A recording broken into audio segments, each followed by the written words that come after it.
Constituent assembly.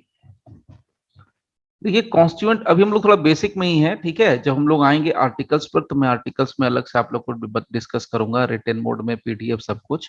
अभी हम लोग थोड़ा बेसिक समझ लेते हैं और इसको समझना बहुत जरूरी है, ठीक है। तो कॉन्स्टिट्यूशन समझ गए, कॉन्स्टिट्यूशनलिज्म समझ गए, रूल ऑफ लॉ समझ गए, ये सारी चीजें क्लियर हो गई। तो कॉन्स्टिट्यूएंट असेंबली क्या होती है, पहले इसको समझते हैं। कॉन्स्टिट्यूएंट असेंबली का कॉन्सेप्ट ये कहता है कि भाई ये संविधान बनाने के लिए, जब ये इंडिया में कहा गया, अब कहानी ये थी कि भाई ब्रिटिशर्स तो राज कर रहे थे इंडिया के ऊपर।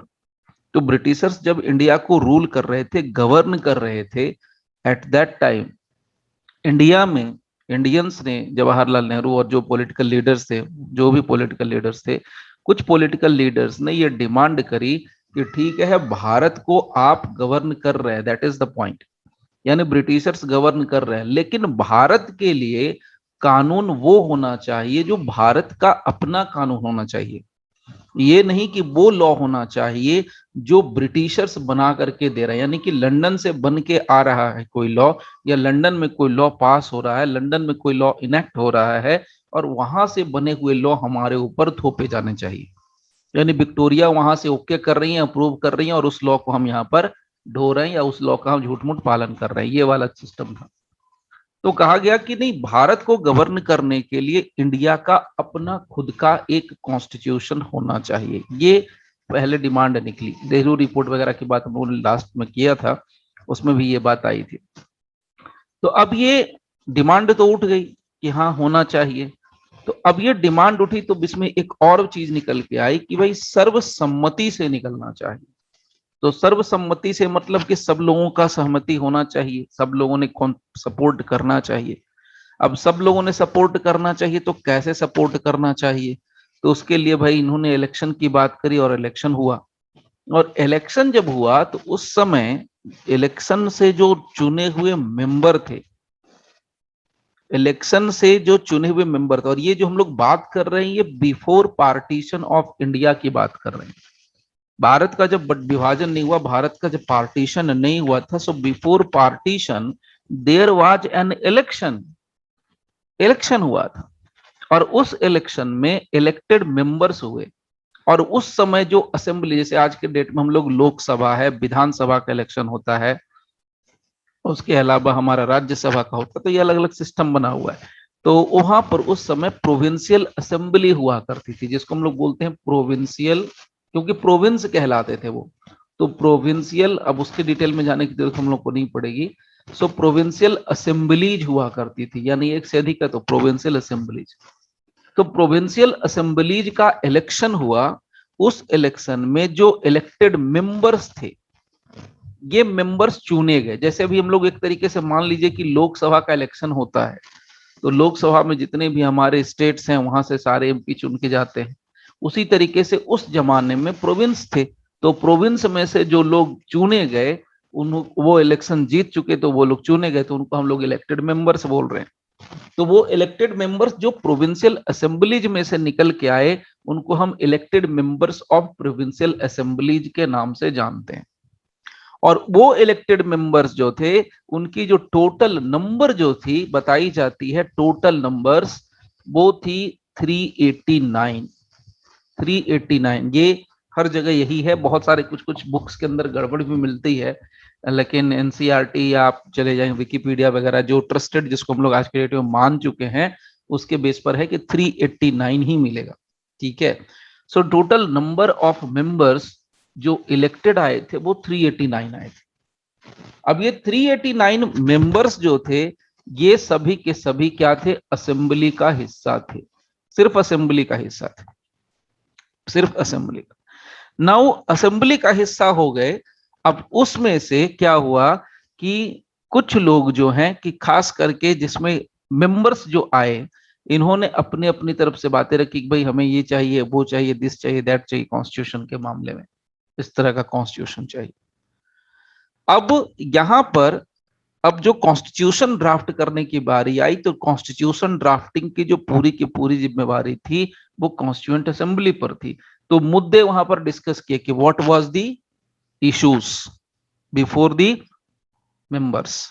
मेंबर्स के सामने क्या क्या इश्यूज थे वो उन्होंने अपने अपने इश्यूज रखे, जो वो चाहते थे उन्होंने अपनी अपनी सारी बातें रखी। और वो सारी बातें रखने के बाद क्या हुआ, शुरू हुआ ड्राफ्टिंग। लेकिन अब ये इसमें एक और चीज बताता हूं, उस समय ड्राफ्टिंग शुरू हुई, लेकिन अब एक यहाँ पर छोटा सा डाउट क्या होता है वो मैं क्लियर करता हूं पहले। Total number of elected members थे 389 बिफोर पार्टीशन, लेकिन आफ्टर पार्टीशन जो मेंबर बच गए, बंटवारा होने के बाद जो मेंबर बच गए थे वो थे 299, 300 में एक कम, 300 से एक कम, यानी 299 मेंबर्स ही बच गए थे। अब ये जो 299 मेंबर्स बच गए थे, ये 299 मेंबर्स में से मिल करके यहां पर इन्होंने कहा कि भाई जो सबसे समझदार प्राणी है, सबसे समझदार जो इंसान है वो है भीमराव अंबेडकर साहब। उनको ये कहा गया कि वो कॉन्स्टिट्यूशन बनाना है, तो he was a wise person regarding, और उनको कॉन्स्टिट्यूशनल एक्सपर्ट कहा गया, क्योंकि जो अंबेडकर साहब थे उन्होंने करीब करीब 60 कंट्रीज का, एक दो कंट्रीज का नहीं, टोटल 60 कंट्रीज का उन्होंने कॉन्स्टिट्यूशन स्टडी किया था। तो उनके पास बहुत एक्सटेंसिव नॉलेज था। तो सब लोगों ने कहा कि भाई अब क्या करना है, B.R. अंबेडकर साहब को ही क्या करना चाहिए, बनाना चाहिए, कॉन्स्टिट्यूशन ड्राफ्ट करना चाहिए। And this is the reason why उनको कहा जाता है father of the constitution of India. उनको कहा जाता है father of the constitution of India. Now अब father of the constitution of India तो कहा जाता है, ये सारी बातें हो गई। अब यहां एक और चीज शेयर करता हूं, बेसिक।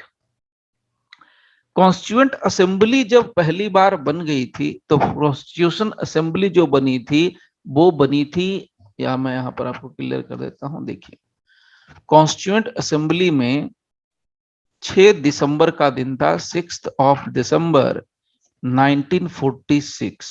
देखिए 46 है, 47 नहीं है, तो ऑफ कोर्स ये बंटवारा के पहले की बात हो रही है। तो यहां पर क्या हुआ था, यहां पर फॉर्मेशन हो गया था कॉन्स्टिट्यूएंट असेंबली का। So there was a formation of the constituent assembly, में शॉर्टकट में CA कर दे रहा हूं, कैलिफोर्निया मत कोई समझ लेना, कॉन्स्टिट्यूएंट असेंबली। नाउ उसके बाद 6 दिसंबर के बाद इसकी एक फॉर्मल पहली मीटिंग होती है, और वो फॉर्मल पहली मीटिंग जो होती है, फर्स्ट फॉर्मल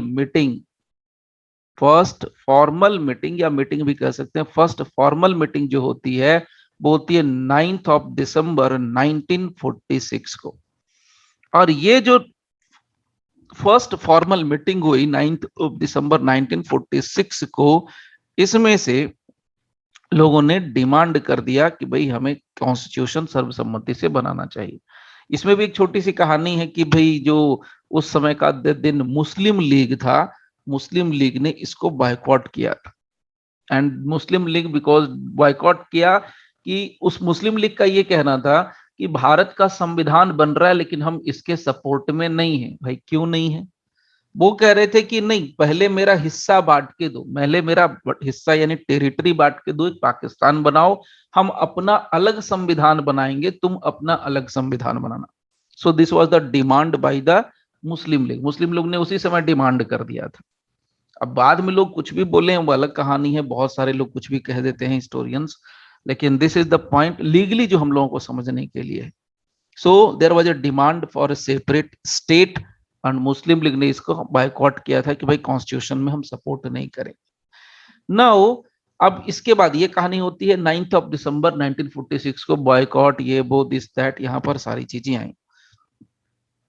यहां पर क्या हुआ था कि इसी 9 दिसंबर 1946 को जो पहली मीटिंग हुई थी, इसको हम लोग आज के डेट में बोलते हैं, जो प्लेस है, प्लेस, मीटिंग का प्लेस, इसको आज के डेट में हम लोग बोलते हैं सेंट्रल हॉल।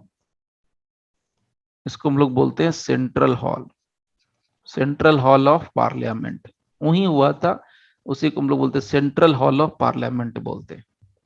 एंड जो पर्सन जिन लोगों ने उस समय एड्रेस किया था, उसमें थे सच्चिदानंद सिन्हा, जिनको कि टेम्पररी प्रेसिडेंट बनाया गया था। तो फर्स्ट फॉर्मल मीटिंग में जो टेम्पररी जो टेम्पररी प्रेसिडेंट बनाए गए, टेम्पररी प्रेसिडेंट जो बनाए गए वो थे सच्चिदानंद सिन्हा, सच्चिदानंद सिन्हा। ठीक है। नाउ अब उसके बाद एक टाइम आया, सिक्स्थ, नाइन्थ और उसके बाद 11th, यानी 3 दिन के बाद, फिर 2 दिन के बाद, यानी 11 दिसंबर 1946। ये डेट्स याद हो जाती हैं नॉर्मली, ये सब पूछे नहीं जाते हैं, ये ग्रुप सी ग्रुप डी इन सब में पूछ देते हैं, कभी कभार जीके जीएस में डाल करके पूछ देते हैं, तो ये अलग कहानी है। लेकिन हाँ, हिस्ट्री में थोड़ा जानना जरूरी है कि क्या हुआ था, हिस्ट्री से पता चलता है कि हमने क्या किया। किसको इंटरेस्ट नहीं होता है कि अपने हमारे जो पूर्वज थे, हमारे बाप दादा थे, उन्होंने क्या किया, कैसे किया, तभी सबको इंटरेस्ट होता है, तो थोड़ा इसके बारे में भी जानना चाहिए।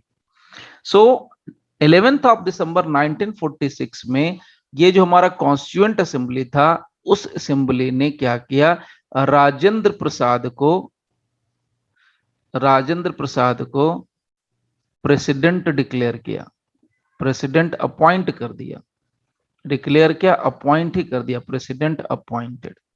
So Rajendra Prasad was appointed as a president of this constituent assembly. उसके बाद एक और कहानी हुई, राजेंद्र प्रसाद को जब बना दिया गया, नाउ एक पर्सन आते हैं, नाम बहुत कम लोग सुने होंगे या सुने भी बहुत ज्यादा, इनका नाम भी जिक्र नहीं होता। एक थे साहब एच.सी. मुखर्जी साहब। एच.सी. मुखर्जी साहब जो थे कॉन्स्टिट्यूएंट असेंबली के वाइस चेयरमैन थे। और उसके बाद एक और पर्सन आते हैं जो थे बी.एन. राव, बी.एन. राव। ये जो है बी.एन. राव साहब, ये कॉन्स्टिट्यूशन के लीगल एडवाइजर थे, कॉन्स्टिट्यूशनल लीगल एडवाइजर।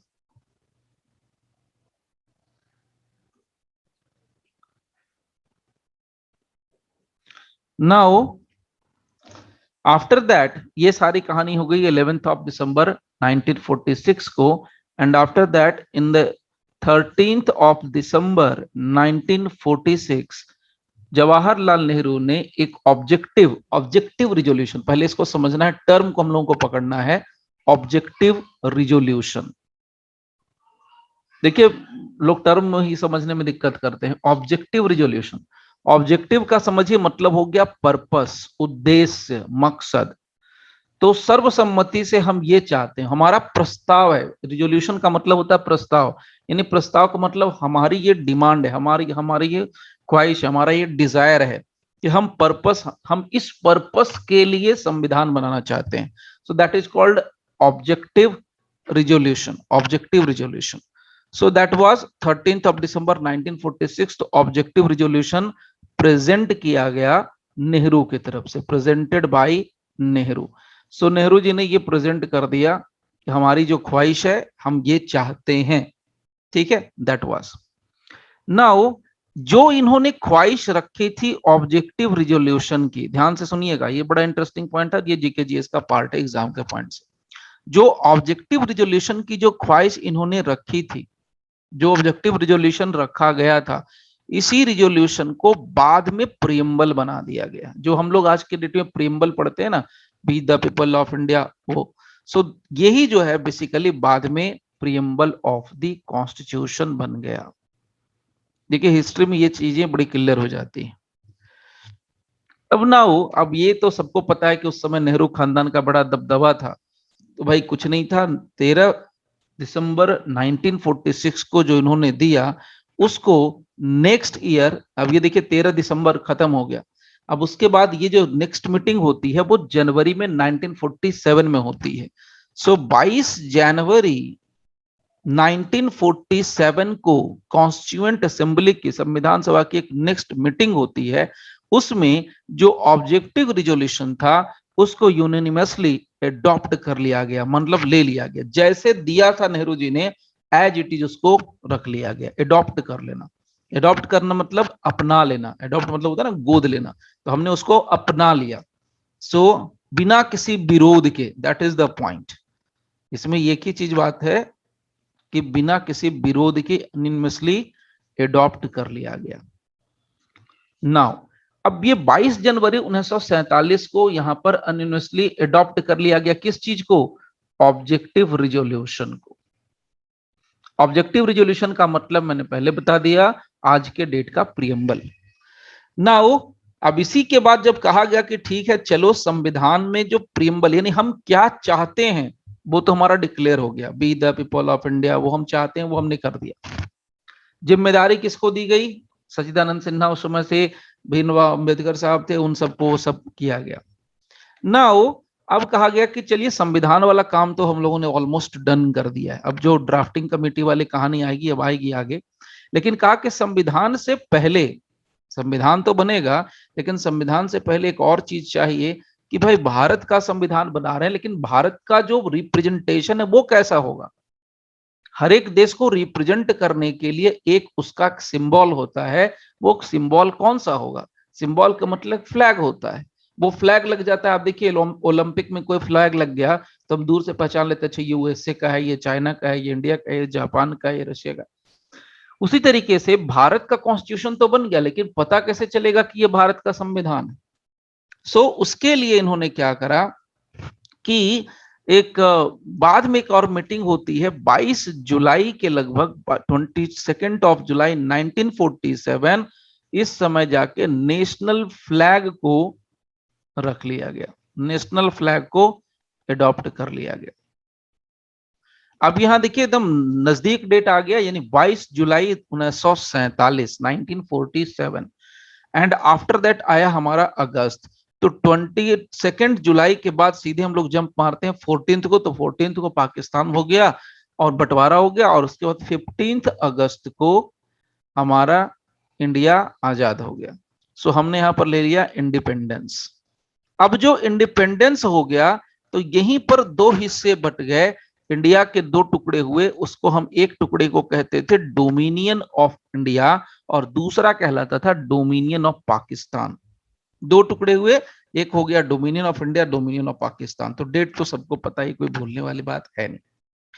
नाउ अब टुकड़े उकड़े हो गए, अब क्लियर हो गया, अब एकदम मैप क्लियर हो गया।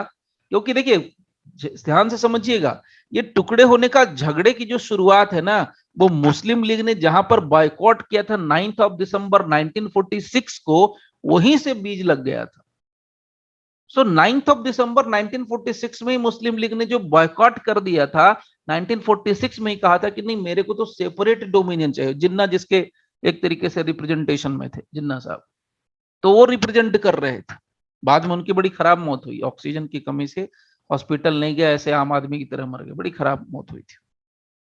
स्कॉलर आदमी थे, ऐसी बात नहीं, हर कोई उस जमाने में हर कोई मजेदार स्कॉलर था, आज की तरह नहीं कोई कुछ भी करने वाला आ गया। तो आज तो डेट में तो कॉन्स्टिट्यूशन का लोगों ने मजाक कर दिया, खैर अलग कहानी। तो सब स्कॉलर थे, सारे लोग विद्वान थे, चाहे राजेंद्र प्रसाद हो, चाहे गांधी हो, चाहे नेहरू हो, कुछ भी थे, लेकिन सब स्कॉलर थे, बुद्धिमान थे, तभी बुद्धिमान होते हुए इतनी बड़ी काम करे।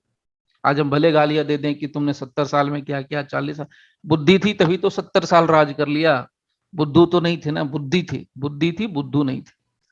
खैर, so now the point here is, the whole and sole issue here is कि जो रूट लग गया था, जो बीज थी, जो मेन बेसिक था, वो निकल के आया था 9 दिसंबर 1946 में। वो बात धीरे धीरे धीरे धीरे धीरे धीरे फैलती जा रही, फैलती जा रही, और उसी का नतीजा ये हो गया कि 15 अगस्त 1947 के दिन दो हिस्से हो गए, उसके पहले 14 को ही हो गया, तो हमारा जो पाकिस्तान और इंडिया का बंटवारा हो गया। अब यहां पर क्या हो गया कि जब भारत और पाकिस्तान दो अलग अलग डोमिनियन बन गए, दो अलग अलग राज्य बना दिए गए। अब ये जो दो अलग अलग राज्य बन गए, तो अब यहां पर बिल्कुल क्रिस्टल क्लियर इमेज थी, बिल्कुल क्रिस्टल क्लियर गोल था। क्यों गोल था क्लियर, समझिएगा। अब यहां पर अंबेडकर साहब के लिए, नेहरू साहब के लिए, जो भी उस समय के पॉलिटिकल लीडर्स रहे थे, उन सब के लिए क्लियर गोल था कि अब हमें किन किन राज्य को ध्यान में रख करके संविधान बनाना है। यानी अब हम जिस प्रोविंस को डील करें, क्योंकि उस समय कहा जाता है कि मोर देन 600 रियासतें हुआ करती थी, तो अब 600 रियासत थी, तो अब यहां पर ये तो गोल है ना भाई कि कम से कम 600 लोग कैसे हैं, यानी हर एक रियासत को कोई ना कोई रिप्रेजेंट कर रहा था, कोई ना कोई तो उसका नेता था, कोई ना कोई उसका राजा था। तो जो भी उस रियासतों के जो हेड थे, अब उसको देख करके, समझ करके, अब इनका क्लियर इमेज था, क्लियर व्यू था कि हमें सिर्फ 600 लोगों को या 600 प्लस लोगों को ही कंट्रोल करना है, 600 प्लस लोगों को कमांड में करना है। पहले तो क्लियर नहीं था क्योंकि पाकिस्तान भी था उस समय, तो अगर अगर दोनों को जोड़ देते तो शायद 1000 से ऊपर निकल जाते मे बी। तो यहां पर 600 लोगों को कंट्रोल करना है, दिस इज द पॉइंट। तो अब यहां पर ये जब क्लियर हो गया तो उन्होंने ये कहा कि 29 ऑफ अगस्त को 1947 को जब सब कुछ क्लियर है, झंडा क्लियर हो गया, अपनी रियासतें क्लियर हो गई, तो क्लियर होने के बाद उस समय एक ड्राफ्टिंग कमेटी जो बनी, ड्राफ्टिंग कमेटी। अब देखिए ड्राफ्टिंग कमेटी का मतलब ही समझ गए होंगे कि ड्राफ्ट करने के लिए, तो ड्राफ्टिंग कमेटी बनी थी। उस कमेटी ने, ड्राफ्टिंग कमेटी बनी थी, उस कमेटी ने अंबेडकर साहब को अपॉइंट कर दिया। ड्राफ्टिंग कमेटी ने अंबेडकर साहब को अपॉइंट कर दिया as a chairman, as its chairman. Drafting committee के चेयरमैन बना दिए गए इसी को, किसको, अंबेडकर साहब को। इसके अलावा प्लस 6 मेंबर्स और थे, देयर वर आल्सो 6 मेंबर्स, 6 और मेंबर्स थे। अब ये बड़े आसानी से याद रखे जा सकते हैं, मोस्टली याद रह जाएंगे आपको। इसमें आते हैं मुंशी, शॉर्टकट में याद करेंगे तो मुंशी सदुल्ला, मुंशी सदुल्ला अय्यर, मुंशी सदुल्ला अय्यर, अयंगर, अयंगर, खेतान, 3 हो गए, 5 और छठे हैं मिट्टर। एकदम याद हो जाएगा जुबानी आप लोगों को, ये कॉलेज में रटवा दिया गया था तो आज भी मुझे याद रह गया। मुंशी सदुल्ला अय्यर, अयंगर, खेतान और मिट्टर। तो आप भी 1-2 बार बोलेंगे तो याद हो जाएगा, मुंशी सदुल्ला अय्यर, अयंगर, खेतान और मिट्टर। तो ये 6 लोग थे plus 6 members plus B R Ambedkar साहब। So total there were 7 members. तो ये 7 मेंबर्स थे जो लोग मिलकर के ड्राफ्टिंग का काम में लगे हुए थे। नाउ अब इसमें एक और कहानी बनी, एंड दैट इज कि 16th ऑफ जुलाई 1948 को कुछ और मेंबर, जैसे एक जो मैंने अभी नाम बताया एच.सी. मुखर्जी साहब, मुखर्जी साहब, और एक और पर्सन थे Krishnachari, V T. Krishnachari, V T. Krishnachari. So H C. Mukherjee और वी.टी. कृष्णाचारी, इनको भी इलेक्ट किया गया as a vice president of constituent assembly. इनको इलेक्ट किया गया vice president of constituent assembly. Now यानी कि हमारे पास चेयरमैन है, वाइस प्रेसिडेंट है, बाकी के मेंबर्स हैं, सारे कुछ हैं। अब उसके बाद इन्होंने क्या करा, पूरा का पूरा ड्राफ्टिंग करा। ड्राफ्टिंग करने के बाद जो कहानी बनी वो सबको पता है कि 26 ऑफ नवंबर को 1949 आने वाला नवंबर, 26 ऑफ नवंबर 1949 को संविधान जो है कॉन्स्टिट्यूशन ऑफ इंडिया बन करके तैयार हो गया और इसको पास भी कर दिया गया। यानी कि जो बना उसको पास कर दिया गया और इसको एडॉप्ट भी कर दिया। एक बड़े मजेदार चीज जान लीजिए, जितने आर्टिकल्स हैं उन सब पर बहस हुई थी, हर एक आर्टिकल, हर एक शब्द के ऊपर बहस हुई थी और हर एक बहस का जवाब, यानी जो भी कोई क्वेश्चन पूछा जा रहा था, जैसे मैं एक एग्जांपल दे रहा हूं, मैं ये नहीं कह रहा हूं कि हुआ ही था, लेकिन एक एग्जांपल के तौर पे मैं शेयर कर रहा हूं। जैसे अगर ये क्वेश्चन आ रहा था कि भाई भारत को आपने यूनियन ऑफ इंडिया क्यों कहा, तो why he has used the term union, उसका भी आंसर उनको देना पड़ा। हर एक छोटी से छोटी चीज का आंसर उनको देना पड़ा, जो भी डाउट्स थे लोगों के, मेंबर्स के, सबका। सो कॉन्स्टिट्यूशन को पास किया गया, एडॉप्ट कर लिया गया, एडॉप्ट मतलब अपना लिया गया, एज इट इज, जैसा था वैसा। तो पास प्लस एडॉप्ट दोनों हो गए 26 ऑफ नवंबर 1949 को। उसके बाद लास्ट मीटिंग होती है संविधान सभा की, कॉन्स्टिट्यूएंट असेंबली की, वो होती है 24 जनवरी। ये अक्सर पूछा गया है, लास्ट मीटिंग है ना, तो पहली मीटिंग और लास्ट मीटिंग, तो 24 जनवरी 1950 को लास्ट मीटिंग होती है। और ये लास्ट मीटिंग जब हुई थी उस समय कॉन्स्टिट्यूशन को साइन कर दिया गया। So constitution of India was signed, ये लास्ट मीटिंग में लिख देता हूं, लास्ट मीटिंग हेल्ड, और यहां पर कॉन्स्टिट्यूशन ऑफ इंडिया को साइन कर दिया गया प्लस एक्सेप्ट भी कर लिया गया। और यहां पर जो साइन और एक्सेप्ट करने के बाद बचे हमारे पास at that time there were, सबको पता है 395 आर्टिकल्स प्लस 8 शेड्यूल्स। मैं यहां लिख देता हूं articles, 8 schedules plus 22 parts. No, अब सबको पता है, इसमें कुछ नहीं बताने के लिए बचा है। हिस्ट्री की बात खत्म हो गई कि लगभग 2-3 साल लगे थे, लेकिन मोटे तौर पर 2 साल 11 महीने और समथिंग 18 डेज लगे थे। टोटल खर्चा अराउंड 6.5 लाख के लगभग हुआ था। Now coming to the next point,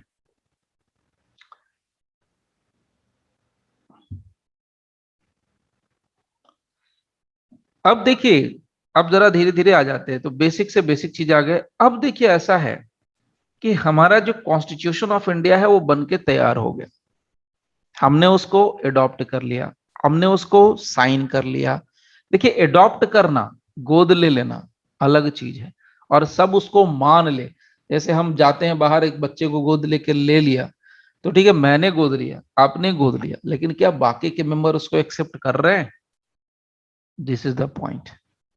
तो मैंने तो गोद ले लिया, तो उसी तरह संविधान को गोद ले लिया गया 26 नवंबर 1949 को, 26 ऑफ नवंबर 1949 को। लेकिन सारे लोगों ने उसको एक्सेप्ट कब कर लिया? 24 जनवरी 1950 को। और 26 जनवरी 1950 से, यानी 26 जनवरी से, पता ही है रिपब्लिक डे मनाया जाता है सबको, इसमें कोई बड़ी नई चीज नहीं है। Now the point here is कि हमारा जो संविधान बनकर के तैयार हो गया, लागू भी हो गया 26 जनवरी को। लागू होने के बाद सारे देश को पता चला, सिटीजन्स को पता चला कि अब इंडिया के अंदर भारत का शुद्ध इंडियन, ऐसा कहा जाता था उस समय का, क्योंकि ब्रिटिशर से छूटे थे, तो अपना खुद का घर का बनाया हुआ होममेड हमारा कॉन्स्टिट्यूशन बना हुआ है, लॉ बना हुआ है। ये उस समय खूब हल्ला मचा था कि हमारा खुद का बनाया हुआ है, हमारे लोगों ने बनाया, इंडियंस ने बनाया, ब्रिटिशर्स ने नहीं बनाया, क्योंकि अंबेडकर साहब was Indian person, Indian citizen थे वो, तो ब्रिटिशर्स ने नहीं बनाया। तो जब ये खूब हल्ला हुआ कि भाई ब्रिटिशर्स ने नहीं बनाया, इंडियन ने बनाया, तब उसको स्टडी किया गया कि भाई क्या है इसके अंदर, कॉन्स्टिट्यूशन को खूब स्टडी किया गया। तो जब स्टडी किया गया तो उसमें कुछ चीजें निकालनी थी, यानी कि कॉन्स्टिट्यूशन के अंदर अब हमारे पास नोटिसेबल क्या क्या चीजें होती हैं। ध्यान से सुनिएगा, मैं अब टर्म जिस, अब धीरे धीरे हम लोग टेक्निकल हो रहे हैं, ठीक है। तो अब कहानी खत्म हो गई इतिहास की, अब जरा हम लोग आ रहे हैं टेक्निकल पार्ट पर। तो इंडियन कॉन्स्टिट्यूशन के अंदर नोटिसिएबल पॉइंट्स क्या क्या थे, या नोटिसिएबल बातें कौन कौन सी थी, वो अब हम लोग डिस्कस करेंगे। क्योंकि बन के तैयार हो गया, लागू हो गया, पब्लिक के लिए अवेलेबल हो गया, तो लागू होने के बाद पब्लिक के लिए अवेलेबल हो गया, तो पब्लिक ने क्या करना शुरू कर दिया, स्कॉलर्स ने क्या करना शुरू कर दिया, पढ़ना शुरू कर दिया, कॉन्स्टिट्यूशन को समझना शुरू कर दिया। जो समय के विद्वान लोग थे, पढ़े लिखे लोग थे, उन्होंने समझना शुरू कर दिया। तो जब उन्होंने पढ़ना शुरू किया, समझना शुरू किया, तो उनके हिसाब से कॉन्स्टिट्यूशन के अंदर नोटिसिएबल पॉइंट्स क्या क्या थे, इस बात को देखना था कि क्या क्या नोटिसिएबल पॉइंट्स हैं, किस किस चीज को हम कंसीडर कर सकते हैं। उसी को हम लोग एक टर्म में बोलते हैं, and that is called salient features. उसको हम लोग बोलते हैं सालिएंट फीचर्स। सालिएंट का मतलब होता है नोटिसिएबल, या आप इसको कह सकते हैं मोस्ट इंपॉर्टेंट फीचर्स, दोनों में से कुछ भी आप बोल सकते हैं। तो सालिएंट का मतलब हुआ नोटिसिएबल और मोस्ट इंपॉर्टेंट। तो इंडियन कॉन्स्टिट्यूशन में कौन कौन से ऐसे पॉइंट्स हैं जो एकदम से आपको एक झलक में दिख जाएंगे, एकदम से आपके नजर में आ जाएंगे। तो देखिए वहां पर अब मैं आपको चीजें बताता हूं। अब आप टेक्स्ट बुक पढ़ सकते हैं, बहुत सारे टेक्स्ट बुक हैं, जैसे आपको पता है JN पांडे बेसिक में बहुत अच्छा बुक है, JN पांडे की बुक आप अच्छे से पढ़ सकते हैं। JN पांडे पर भी कमांड कर ले तो बहुत कमांड, एग्जाम के पॉइंट ऑफ व्यू से उतना भी सीख लिए बहुत है। उसके ऊपर जाएंगे MP जैन साहब हैं, उसके आसपास में आपको मिल जाएंगे, वी डी महाजन साहब हैं, शुक्ला साहब हैं, बहुत सारे बुक्स हैं। उसके ऊपर जाएंगे तो डी बासु साहब का वॉल्यूम आता है। उसके ऊपर भी जाएंगे तो सिरवई की बुक आती है, बहुत सारे बुक्स हैं। तो इसीलिए अब ये तो नहीं है कि मैं, जिनको सिर्फ कॉन्स्टिट्यूशन में प्रैक्टिस करनी होती है या जिनको कॉन्स्टिट्यूशन में ही जाना होता है, जो सुप्रीम कोर्ट में प्रैक्टिस करना चाहते हैं, हाई कोर्ट में प्रैक्टिस करना चाहते हैं, उनके लिए कॉन्स्टिट्यूशन का डीप थोरो नॉलेज जरूरी है उनके लिए।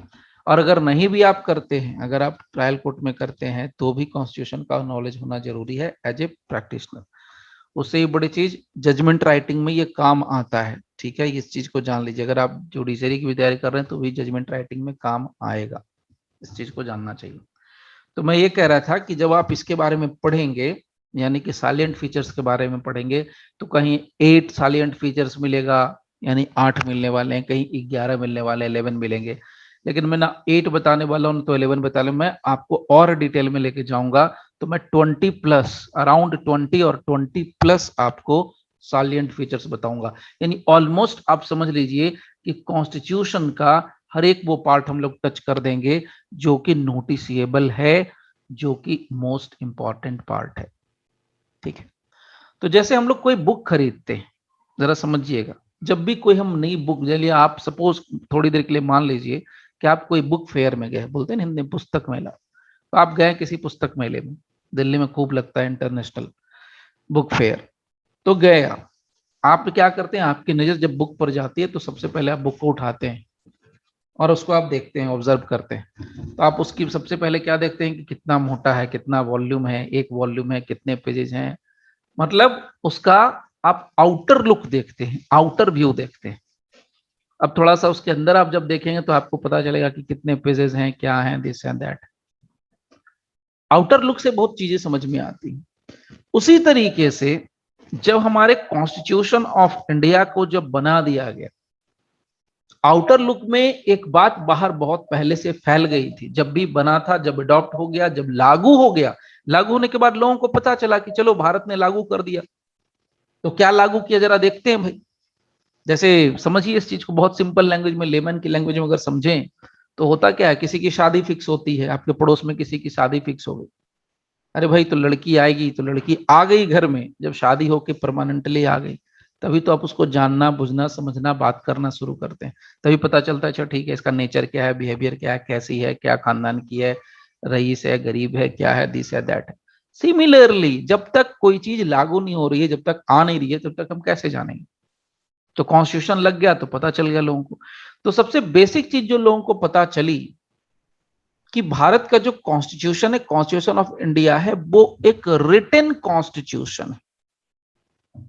क्या है, रिटन कॉन्स्टिट्यूशन है। अब रिटन का मतलब हाथ से लिखने वाली बात, तो वो फोर्स लिखा गया है, बाकी लोगों ने अडॉप्ट भी किया है, इसको एक्सेप्ट भी किया है। तो सबसे पहला सालिएंट फीचर या मोस्ट इंपॉर्टेंट बात जो आपको दिखेगी कॉन्स्टिट्यूशन के अंदर, वो आपको दिखने वाली है कि इंडिया का कॉन्स्टिट्यूशन रिटन कॉन्स्टिट्यूशन है। ठीक है, this is a written constitution. ठीक है, रिटन कॉन्स्टिट्यूशन है। जब इसको पलट करके देखा गया, तो देखा गया कि उस समय के हिसाब से, यानी 26 जनवरी 1950 को जब लोगों के हाथ में आई थी कॉन्स्टिट्यूशन के बुक, उस समय के हिसाब से उसमें 395 आर्टिकल्स थे। तो दिन उस समय के लिए प्रोबेबली 395 आर्टिकल, किसी भी देश के कॉन्स्टिट्यूशन में 395 आर्टिकल नहीं थे। So 395 articles was not in any country. किसी भी कंट्री के कॉन्स्टिट्यूशन में 395 आर्टिकल थे ही नहीं। तो इसीलिए कहा गया कि रिटन कॉन्स्टिट्यूशन है प्लस डिटेल्ड कॉन्स्टिट्यूशन है, रिटन प्लस डिटेल्ड कॉन्स्टिट्यूशन है। तो ये बात निकल के आ गई कि ये रिटन भी है और डिटेल भी है। तो अब ये सवाल आया कि रिटन तो है, चलो समझ में आ रहा है रिटन। तो रिटन का मतलब क्या हो गया, रिटन कहने का मतलब क्या है, पहले यहां पर समझिए। रिटन कहने का मतलब ये है कि हमारा जो कॉन्स्टिट्यूशन ऑफ इंडिया है, इसके हर एक पार्ट को लिखने में लगभग, जो मैंने पहले बताया, 2 साल 11 महीने और 18 दिन लग गए। और दूसरी बात, इसके हर एक पार्ट को डिस्कस किया गया था असेंबली के अंदर, यानी इसके हर एक पार्ट का डिटेल्ड डिस्कशन हुआ था, डिटेल्ड डिस्कशन हुआ था। उसके बाद ही जाकर के इसको अडॉप्ट किया गया, लागू किया गया, जो भी करना था वो किया गया। नाउ डिटेल्ड कॉन्स्टिट्यूशन क्यों कहा गया उसको? डिटेल्ड कॉन्स्टिट्यूशन कहने के पीछे बड़ा सीधा सा रीजन है, क्योंकि उस समय के हिसाब से वो 395 आर्टिकल्स थे, उस समय 22 पार्ट्स थे एंड 12 शेड्यूल्स थे। जबकि आप अगर दूसरे कंट्री से उस समय कंपेयर करते तो उस समय ये ऑलमोस्ट जैसे यूएसए से कंपेयर किया गया तो उस समय टोटल सिर्फ 7 आर्टिकल्स थी, only 7 articles.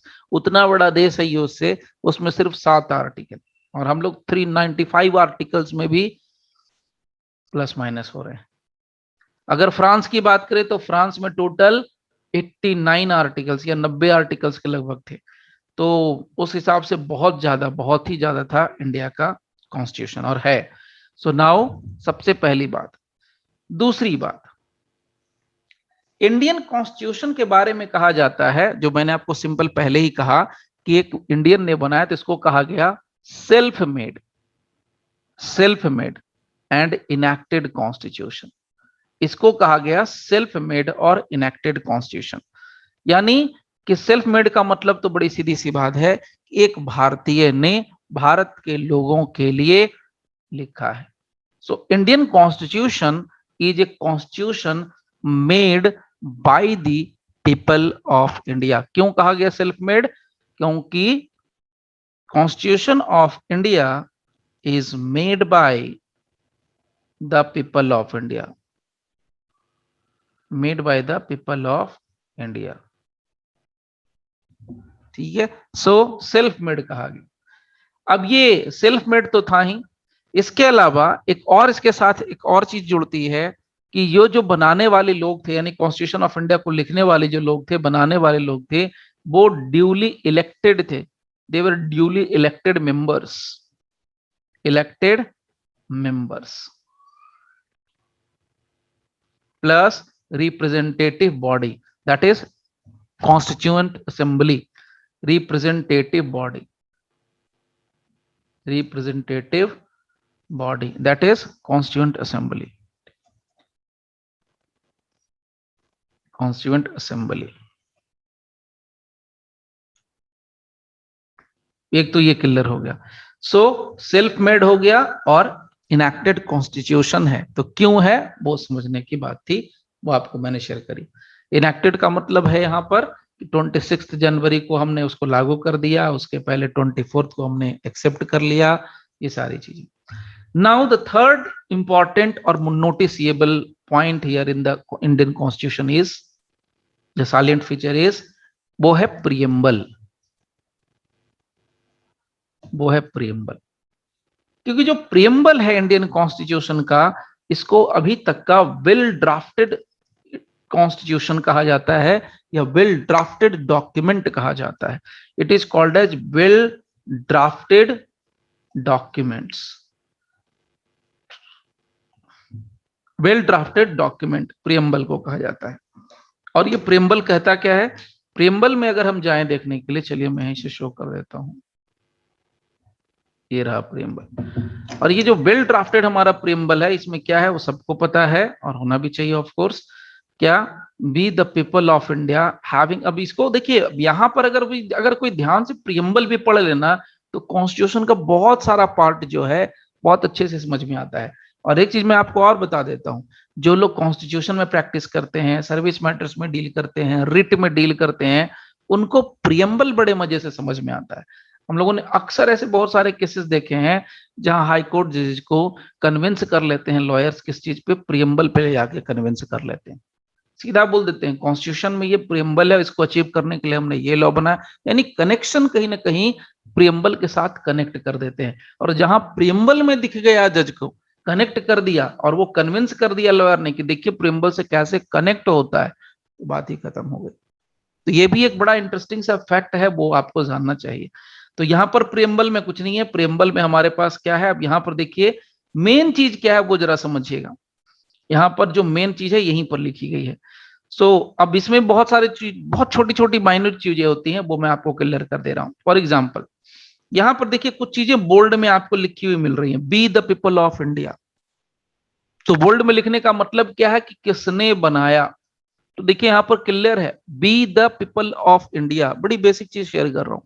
B the people of India कैसे बनाया, having solemnly resolve to constitute. तो हैविंग सोलेमली रिजॉल्व, हम ही लोगों ने सिर्फ मिलजुल के बनाया। So we the people of India, तो ये इंडियन कॉन्स्टिट्यूशन है, सेल्फ मेड है। नाउ अब ये इंडिया को कैसा बनाना चाहते हैं, तो अब हम कैसा बनाना चाहते हैं ये तो फ्यूचर की बात है। 26 जनवरी 1950 को, 24 जनवरी 1950 को, 26 नवंबर 1949 को, 26 नवंबर 1949 को, ये तो बात हो गई कि हाँ हम भारत को कैसा बनाना चाहते हैं। तो पूरे कॉन्स्टिट्यूशन में आपको याद रखना चाहिए कि इंडिया को सॉवरीन माना गया है। तो जो हम बनाना चाहते हैं उस चीज को हम लोगों ने क्या कर दिया, कैपिटल में लिख दिया, कैप्स में। तो हम इंडिया को बनाना चाहते हैं सोवरीन। सोवरीन का मतलब होता है एक तरीके से पूरा कंप्लीट इंडिपेंडेंट। इंडिपेंडेंसी का मतलब होता है जो घर में भी इंडिपेंडेंट है और बाहर भी इंडिपेंडेंट है, जिसको हिंदी में बोलते हैं ना संप्रभुत्व। तो इंडिपेंडेंट सॉवरीन, सॉवरीन का मतलब वो हो गया जो अपने घर के फैसले, यानी इंडिया में अगर कुछ भी होगा तो उसका फैसला लेने के लिए हम स्वतंत्र हैं। जैसे अभी हमारे मोदी जी ने कहा कि भाई सीएए लगेगा, लगेगा एनआरसी लगेगा, तो बहुत हल्ला हुआ, बाहर के लोगों ने, विदेशों ने बड़ा हल्ला किया। तो क्या जवाब आता है यहां से, इंडिया से क्या निकल के जवाब जाता है, एक्सटर्नल अफेयर्स क्या बोलता है, मिनिस्ट्री ऑफ फॉरेन पॉलिसी बनाने वाले जो लोग हैं वो कहते हैं ये भारत का आंतरिक मामला है।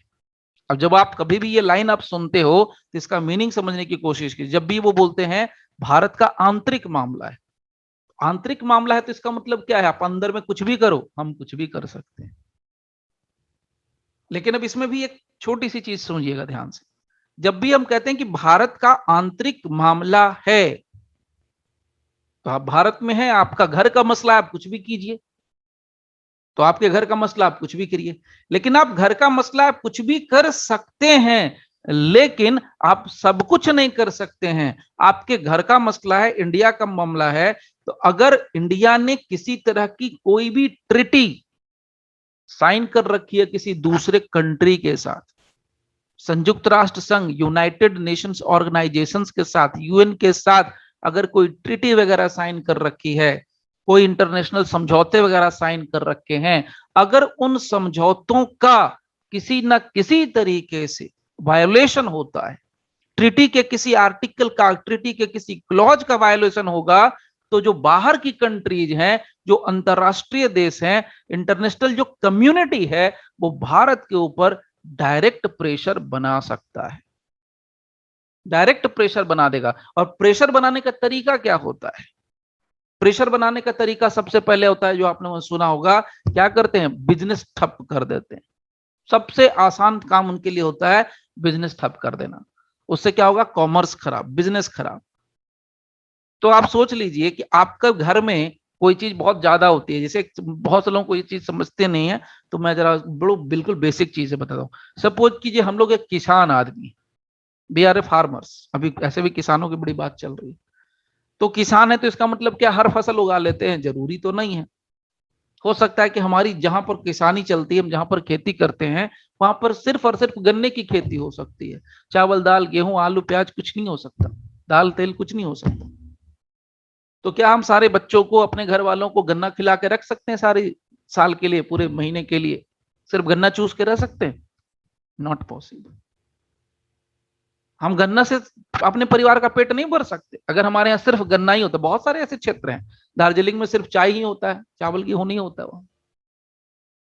तो अब हमारे यहाँ सिर्फ गन्ना होता है, तो हम गन्ना तो देंगे, बदले में चावल लेंगे। सामने वाला कहता है बेटा तुमको चावल देंगे ही नहीं, दाल देंगे ही नहीं, तिलहन दलहन देंगे ही नहीं, लो अपना गन्ना चूसो बैठ के, गन्ना उगाते हो गन्ना खाओ। तो अगर किस तरह का बैन होता है, तो इंटरनेशनल कम्युनिटी क्या करती है, देश क्या करते हैं, बैन लगा देते हैं बिजनेस में। हम ये चीज आपको नहीं सेल करेंगे, हम ये नहीं करेंगे, हम वो नहीं करेंगे। उससे भी ज्यादा खराब पोजीशन होती है तो वो राजदूतों को बोलते हैं तुम देश छोड़ के जाओ।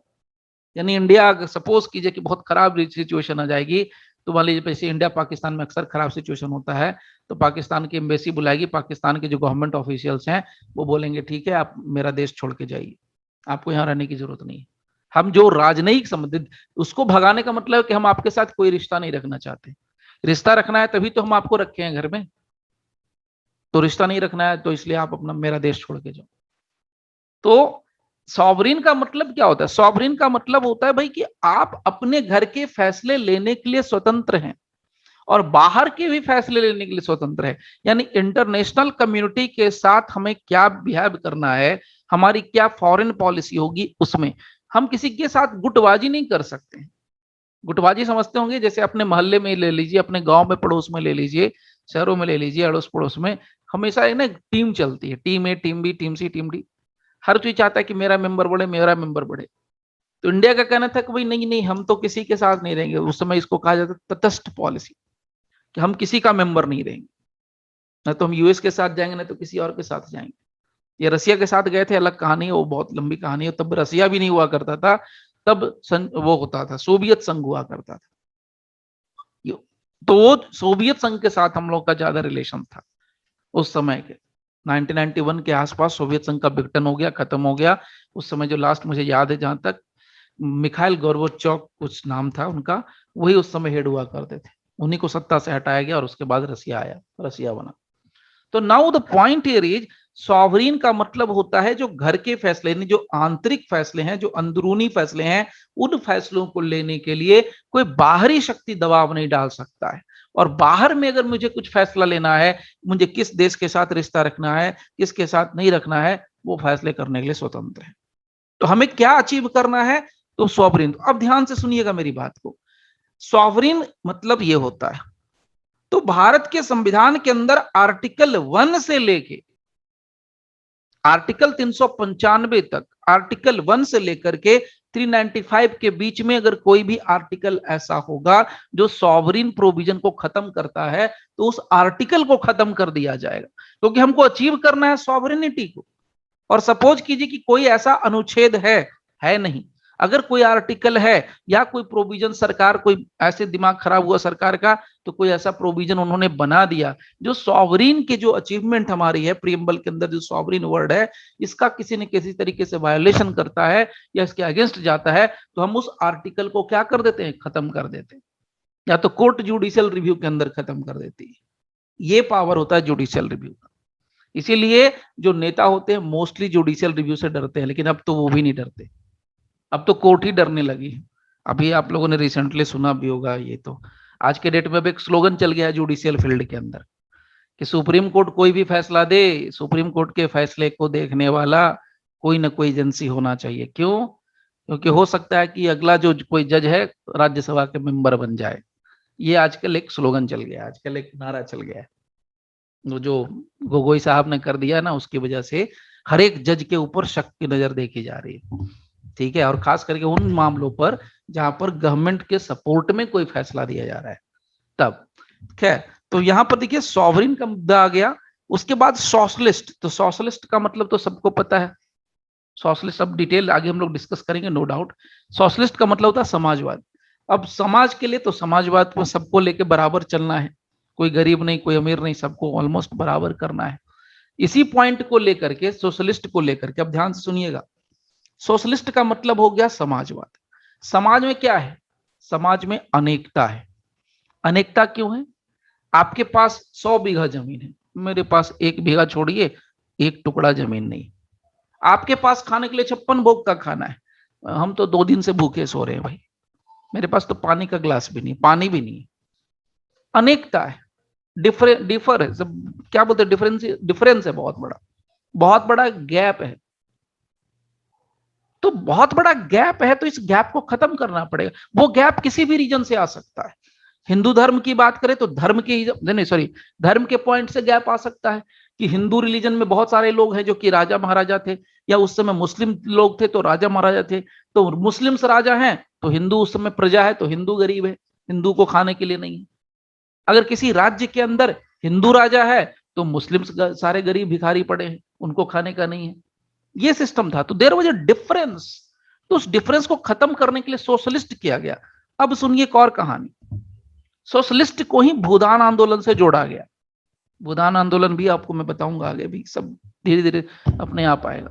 तो उस समय क्या नियम चल गया था आपको मैं बताऊंगा, भी आएगा जब ये प्रोविजन डिटेल में, कि सरकार ने क्या किया उस समय की दिन नेहरू गवर्नमेंट ने क्या किया, इसी टर्म को अचीव करने के लिए, इसी चीज को अचीव करने के लिए, इस सोशलिस्ट के लिए ही, आप समझते हैं रिजर्वेशन को लोग कहते खत्म कर दो, कैसे खत्म होगा, जिंदगी में कभी खत्म नहीं होगा।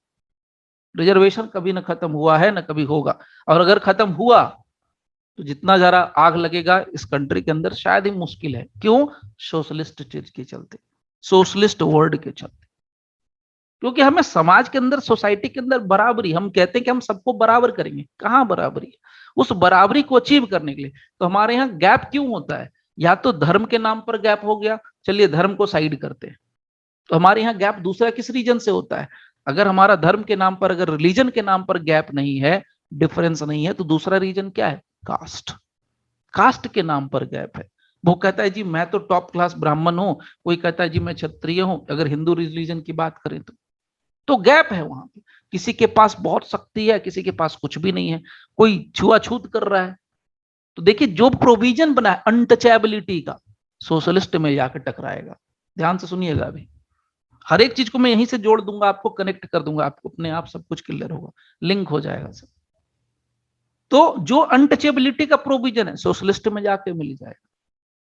तो इसलिए कहा कि सबको बराबर करना है, सोशलिस्ट लाना है, समाजवाद ला, तो समाज ऐसा होना चाहिए जहां सब बराबर हो। हालांकि कभी हुआ नहीं है और कभी होगा भी नहीं, मुश्किल है, लेकिन कम से कम समाज ऐसा होना चाहिए जहां एक दूसरे के साथ लोग छुआछूत ना करें, एक दूसरे को कम से कम लोग रिस्पेक्ट करें, एक दूसरे के अंदर जो कहते हैं ना कंपटीशन है, वो अच्छा कंपटीशन होना चाहिए। अच्छा कंपटीशन का मतलब जो उनके टैलेंट को बढ़ाने वाला होना चाहिए।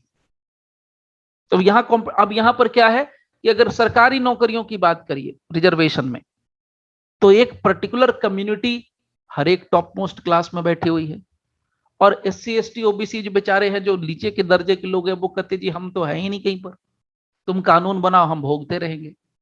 अगर वो कानून की बात करते हैं तो आज के डेट में अब ये हल्ला है कि भाई उनको नेक्सलाइट कह दिया जाता है, उनको माओवादी कह दिया जाता है, ये वो कह करके उनको जेल में बंद करके सड़ा दिया जाता है।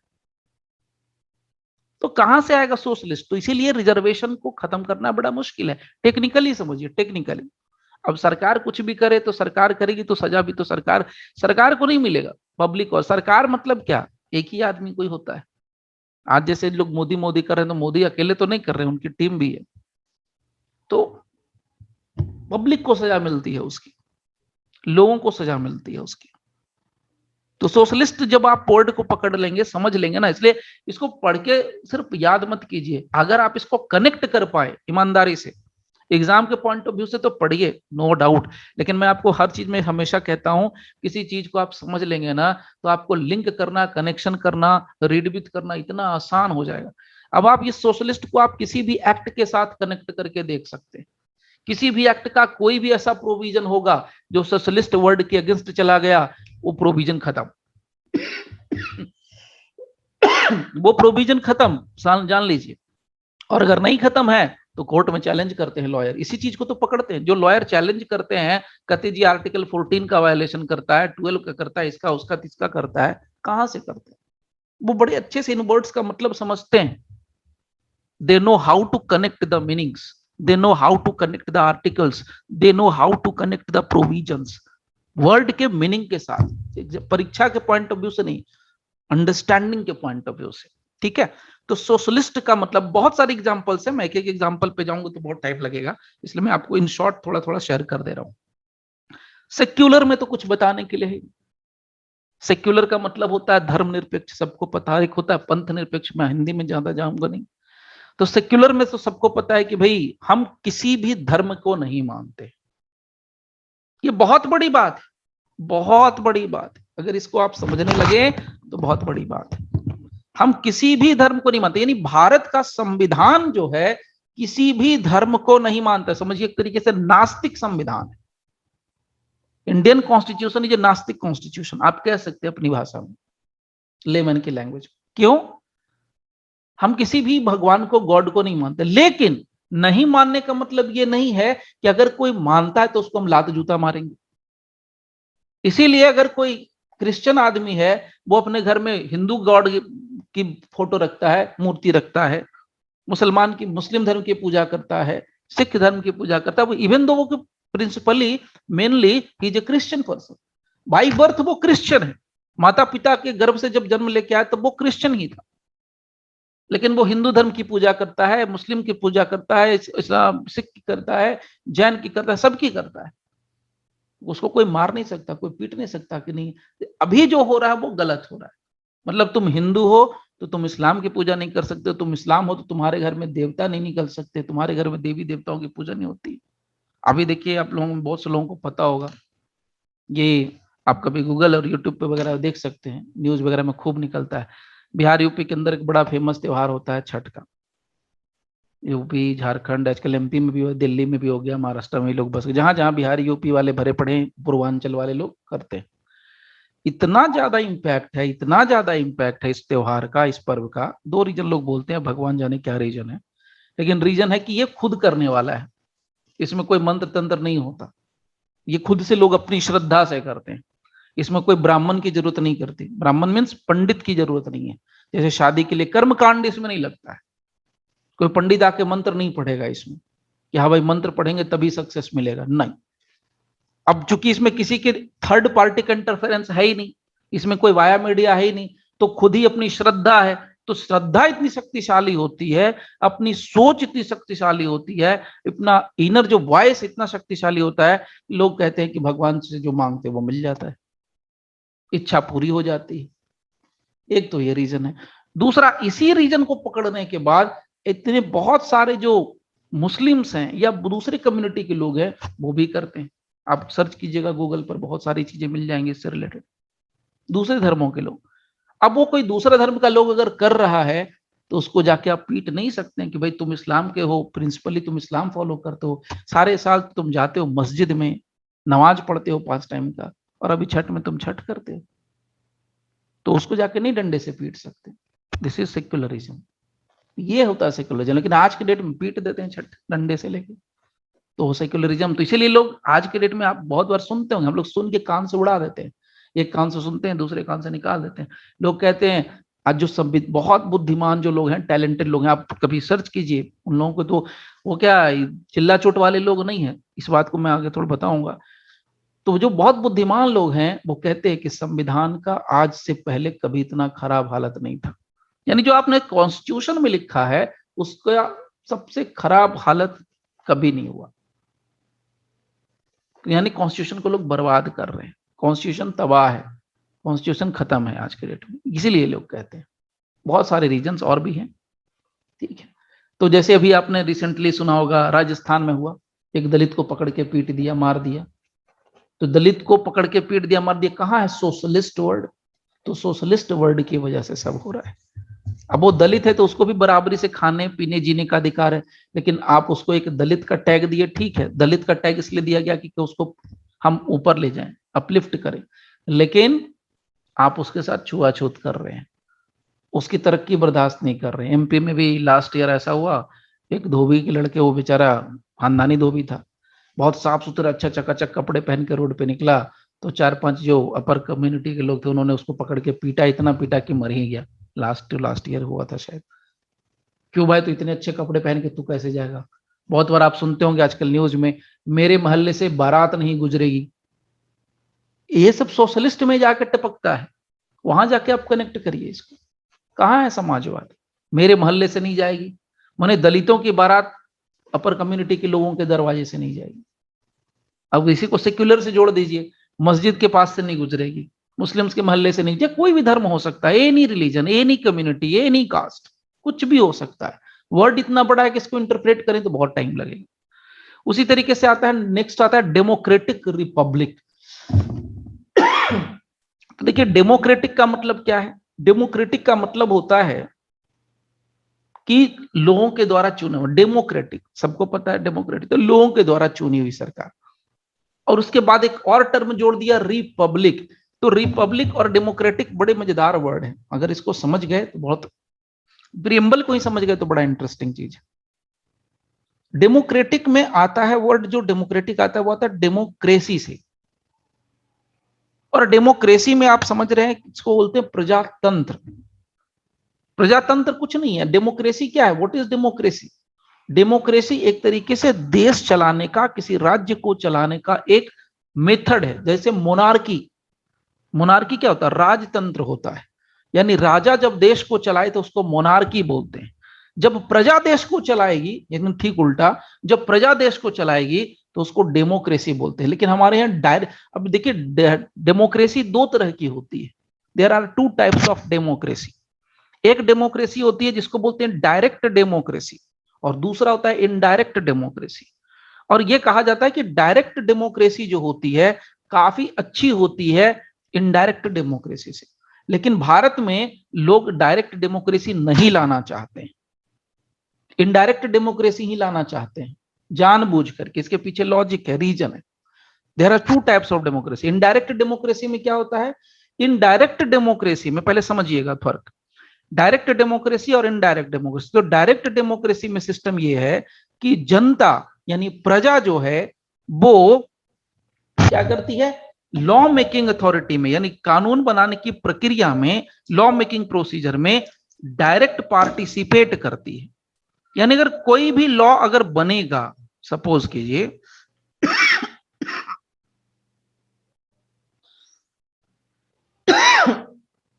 सॉरी कोई भी अगर लॉ बनता है, तो अगर कोई भी लॉ बनेगा तो उस लॉ में जो पब्लिक है, जो जनता है, वो डायरेक्टली उसमें क्या करती है? पार्टिसिपेट करती है किसी भी कानून के अंदर, कोई भी कानून बनेगा तो। लेकिन इनडायरेक्ट डेमोक्रेसी में क्या होता है कि नहीं कोई पार्टिसिपेट करता है, जनता डायरेक्टली डायरेक्टली नहीं करता है। अब एक चीज और जान लीजिए, अब जैसे यूएसए है इनडायरेक्ट डेमोक्रेसी है, इंडिया है इनडायरेक्ट डेमोक्रेसी है, लेकिन एक ऐसा कंट्री है जो डायरेक्ट डेमोक्रेसी को फॉलो करता है। और सबसे मजेदार चीज जान लीजिए, जो कंट्री डायरेक्ट डेमोक्रेसी को फॉलो करता है, दुनिया का सबसे खूबसूरत देश है वो। आप लोग समझ गए होंगे मैं किसकी बात कर रहा हूं। और दूसरी चीज, उसकी करेंसी इतनी स्ट्रांग है आप सोच नहीं सकते हैं। सबसे ज्यादा स्ट्रांग करेंसी है। हालांकि हम बोलते हैं किसको? यूएस डॉलर को। ऑफ कोर्स यूएस डॉलर है, नो डाउट, लेकिन उनकी भी करेंसी यूएस डॉलर से कम नहीं है। और जो डायरेक्ट डेमोक्रेसी का जो बेस्ट एग्जांपल है वो है स्विट्जरलैंड। स्विट्जरलैंड एक ऐसा देश है जहां पर डायरेक्ट डेमोक्रेसी है, यानी जनता से पूछा जाता है कि हाँ भाई हम ये कानून बनाना चाहते हैं, आप लोग कितने लोग सपोर्ट करते हो। This is called direct democracy. यहाँ सरकार कभी आपसे नहीं पूछती है कि हाँ भाई कल हम दारू पर बैन कर रहे हैं, तुम लोग दारू पर बैन चाहते हो कि नहीं चाहते हो। सरकार कभी नहीं पूछती है कि हम सीए एनआरसी ये सब लाना चाहते हैं, लाएं कि नहीं लाएं। सरकार नहीं पूछती है कि किसान तुम्हारे लिए हम ये रूल लाना चाहते हैं, लाएं कि नहीं लाएं। क्यों? क्योंकि आपने, हमने सरकार बना दिया है। हमने कहा जाओ भैया तुम लोग सरकार, तुम लोग को छूट दे दी है, तुम लोग आजाद हो, तुम लोग को जो कानून बनाना है बनाओ। जो कानून बनाना, चाहे वो मेरे खिलाफ हो चाहे वो मेरे सपोर्ट में हो, जो कानून मतलब एनीथिंग, फुल पावर। तो जनता जब अपनी पावर, अपनी शक्तियां, अपना पावर जब दूसरे लोगों को दे दी, अपनी शक्ति दूसरे को दे दोगे भाई, अपने घर का सम्मान दे दोगे, अपने घर की इज्जत दे दोगे, बोलते नहीं अपने घर की धन दे दो, तन दे दो, मन दे दो, ये सब दे दोगे तो क्या करेगा दूसरा? तो उसको रौंद देगा ही ना, दूसरा तो उसका मिसयूज ही करेगा। तो हमारे पावर का क्या करते हैं लोग? मिसयूज करते हैं। तो जब इनडायरेक्ट डेमोक्रेसी होता है तो जो नेता होते हैं वो हमारे पावर का मिसयूज करते हैं। क्यों? अब इतना हंगामा हो गया फिर भी सरकार कहती है नहीं। सरकार क्यों डंडे चलवा देती है? कभी आपने सोचा है कि सीएए एनआरसी का इतना हंगामा हुआ, फार्मर्स में करीब करीब 500-600 बोलते हैं किसान मारे गए, 10 महीने से उसके खिलाफ, सरकार के खिलाफ बैठे हैं। सरकार क्यों जहां तहां लाठी चलवा देती है? क्यों आंसू गैस के गोले छुड़वा देती है? ये सब क्यों करवा देती है? क्योंकि सरकार कहती है बेटा तुम अपने अपने घर जाओ, तुमने हमको वोट दिया था इलेक्शन के टाइम पर, इलेक्शन पे टाइम पर जब तुमने वोट दिया था उस समय यह तय हो गया था कि तुम जीरो हो, नील बटा सन्नाटा हो, तुमको कुछ नहीं आता। कानून क्या होता? What is law? You know nothing, zero. तुम तो बुद्धू हो, बेवकूफ हो। पब्लिक को कुछ नहीं आता, पब्लिक को तो बस खाना है, गाना सुनना है और रेडियो बजाना है, टीवी देखनी है, बस दुनिया उसी में खत्म है उसकी, बीवी बच्चों में। तो वो कहते हैं कि तुम्हें तो कुछ आता नहीं, हम तो बीवी बच्चा छोड़ के बैठे हैं। मोदी जी भी कहते हैं हम तो अपना परिवार सुख चैन सब त्याग के बैठे हैं, तभी तो यहाँ बैठे हैं। तुमको चाहिए परिवार, तुमको चाहिए बीवी, तुमको चाहिए बच्चे, तुमको चाहिए खाना अच्छा, तब तो तुम लगे रहो अपनी दुनिया में, हम अपनी दुनिया में। तो तुम्हें कुछ नहीं आता, तुमने अपनी सारी शक्तियां हमें दे दी, इसलिए हमने क्या कर दिया, कानून बना दिया। और तुम ही ने कहा था कि 5 साल के अंदर जो भी कानून बनाओगे सब मानेंगे। अब चाहे तुम्हें पीटने वाला कानून बना दें, चाहे तुम्हारी तरक्की वाला कानून बना दे, कोई भी कानून बना दे। तो इसीलिए आप देखते होंगे सरकार क्या कर देती है, एक बार चुन गई सरकार, एक बार कोई बन गया, सरकार क्या, अरे आप ही और हम ही तो सरकार हैं भाई। आप ही, कल मैं बात कर रहा हूं, कल आप हो सकता है सीएम बन जाए, कल आप हो सकता है पीएम बन जाए, आप ही में से कोई बन सकता है, आप ही में से कोई प्रेसिडेंट बन जाए, तो बन गई सरकार, आप ही सरकार है। कल आप ही के पास पावर होगा, 5 ही साल के लिए पावर होगा, तो आप प्रेसिडेंट बन गए, आप प्रेसिडेंट हो, आप एसेंट देते हो, आप भी पब्लिक को क्रश कर रहे हो। आप प्राइम मिनिस्टर हो, आप पास कर रहे हो पार्लियामेंट के अंदर, आप भी क्रश कर रहे हो। आप चीफ मिनिस्टर बने हो, आप विधानसभा में किसी लॉ को पास कर रहे हो, आप अपने स्टेट के नागरिकों को क्रश कर रहे हो। But you are doing, you are crushing your people.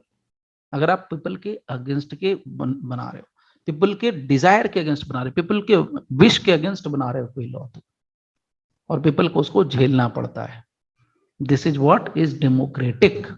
तो अब कहते देखिए, ये बहुत सारी चीजें, इसीलिए इसका इंटरप्रिटेशन होता है। इसलिए अब इससे बचने का एक ही तरीका है, सरकार के जो बोलते हैं ना इनडायरेक्ट डेमोक्रेसी से बचने के लिए, इनडायरेक्ट डेमोक्रेसी का जो लॉस है उससे बचने के लिए एक ही उपाय है हमारे पास, वो है सुप्रीम कोर्ट, वो है हाई कोर्ट। लेकिन अब वो सुप्रीम कोर्ट हाई कोर्ट पर भी सरकार का इतना इन्फ्लुएंस हो गया है, या हो रखा है शुरू से, आज नहीं, शुरू से, जब से देश आजाद हुआ तब से लेके अब तक, कि भाई वो भी क्या करते हैं, अब हिल गए हैं, अब भी अलग कहानी चल रही है उनकी। ठीक है। अब उसके बाद आते हैं रिपब्लिक। देखिए रिपब्लिक का मतलब क्या है, रिपब्लिक का मतलब होता है, डेमोक्रेटिक तो है लेकिन रिपब्लिक, रिपब्लिक का मतलब हो गया कि हम जिस किसी भी पर्सन को चुन करके भेजेंगे उसको कोई फिक्स टेन्योर तक के लिए छोड़ेंगे, पावर फिक्स टेन्योर के लिए देंगे। सोचिए 5 साल के लिए चुने जाते हैं, इतना उपद्रव करते हैं सरकार। मोदी को नहीं पता है कि 5 साल के लिए चुन के आए। यूपी के चीफ या कोई भी स्टेट का मिनिस्टर हो, उसको नहीं पता है कि सिर्फ मैं 5 साल का मेहमान हूं। वो जानते हैं कि मैं 5 साल के मेहमान हूं, फिर भी वो ऐसे ऐसे कानून बना के उपद्रव कर देंगे, पब्लिक परेशान, क्योंकि पता है पब्लिक कुछ करने वाली नहीं है, जनता कुछ कर नहीं सकती, हम और आप कुछ कर नहीं सकते। कुछ करेंगे तो उनके अगेंस्ट में भी लोग खड़े कर देंगे। आज का पॉलिटिक्स अलग है, उस समय का पॉलिटिक्स कुछ और अलग था, तो समय के साथ वो उन्होंने बदल दिया। आज मीडिया आ गया पॉलिटिक्स में, आज कोर्ट्स आ गए पॉलिटिक्स में, तो उन सब का इस्तेमाल हो जाता है। तो साम दाम दंड भेद। तो रिपब्लिक का बेसिक मतलब क्या है, रिपब्लिक का मतलब है कि किसी भी देश का, किसी भी राज्य का, किसी भी स्टेट का जो सर्वोच्च पर्सन होगा, जो हाईएस्ट पर्सन होगा, जो फर्स्ट पर्सन होगा, वो परमानेंट नहीं रहेगा, वो समय के टेन्योर के हिसाब से चेंज हो जाएगा।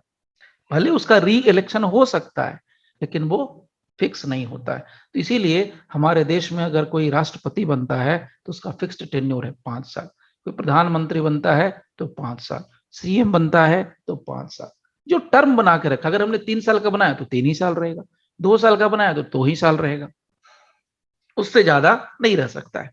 तो देखिए बहुत, अब यहां पर ध्यान दीजिएगा, तो इसमें तो हम लोगों को कोई दिक्कत नहीं होती है, डेमोक्रेटिक रिपब्लिक, इस पे हल्ला नहीं होता।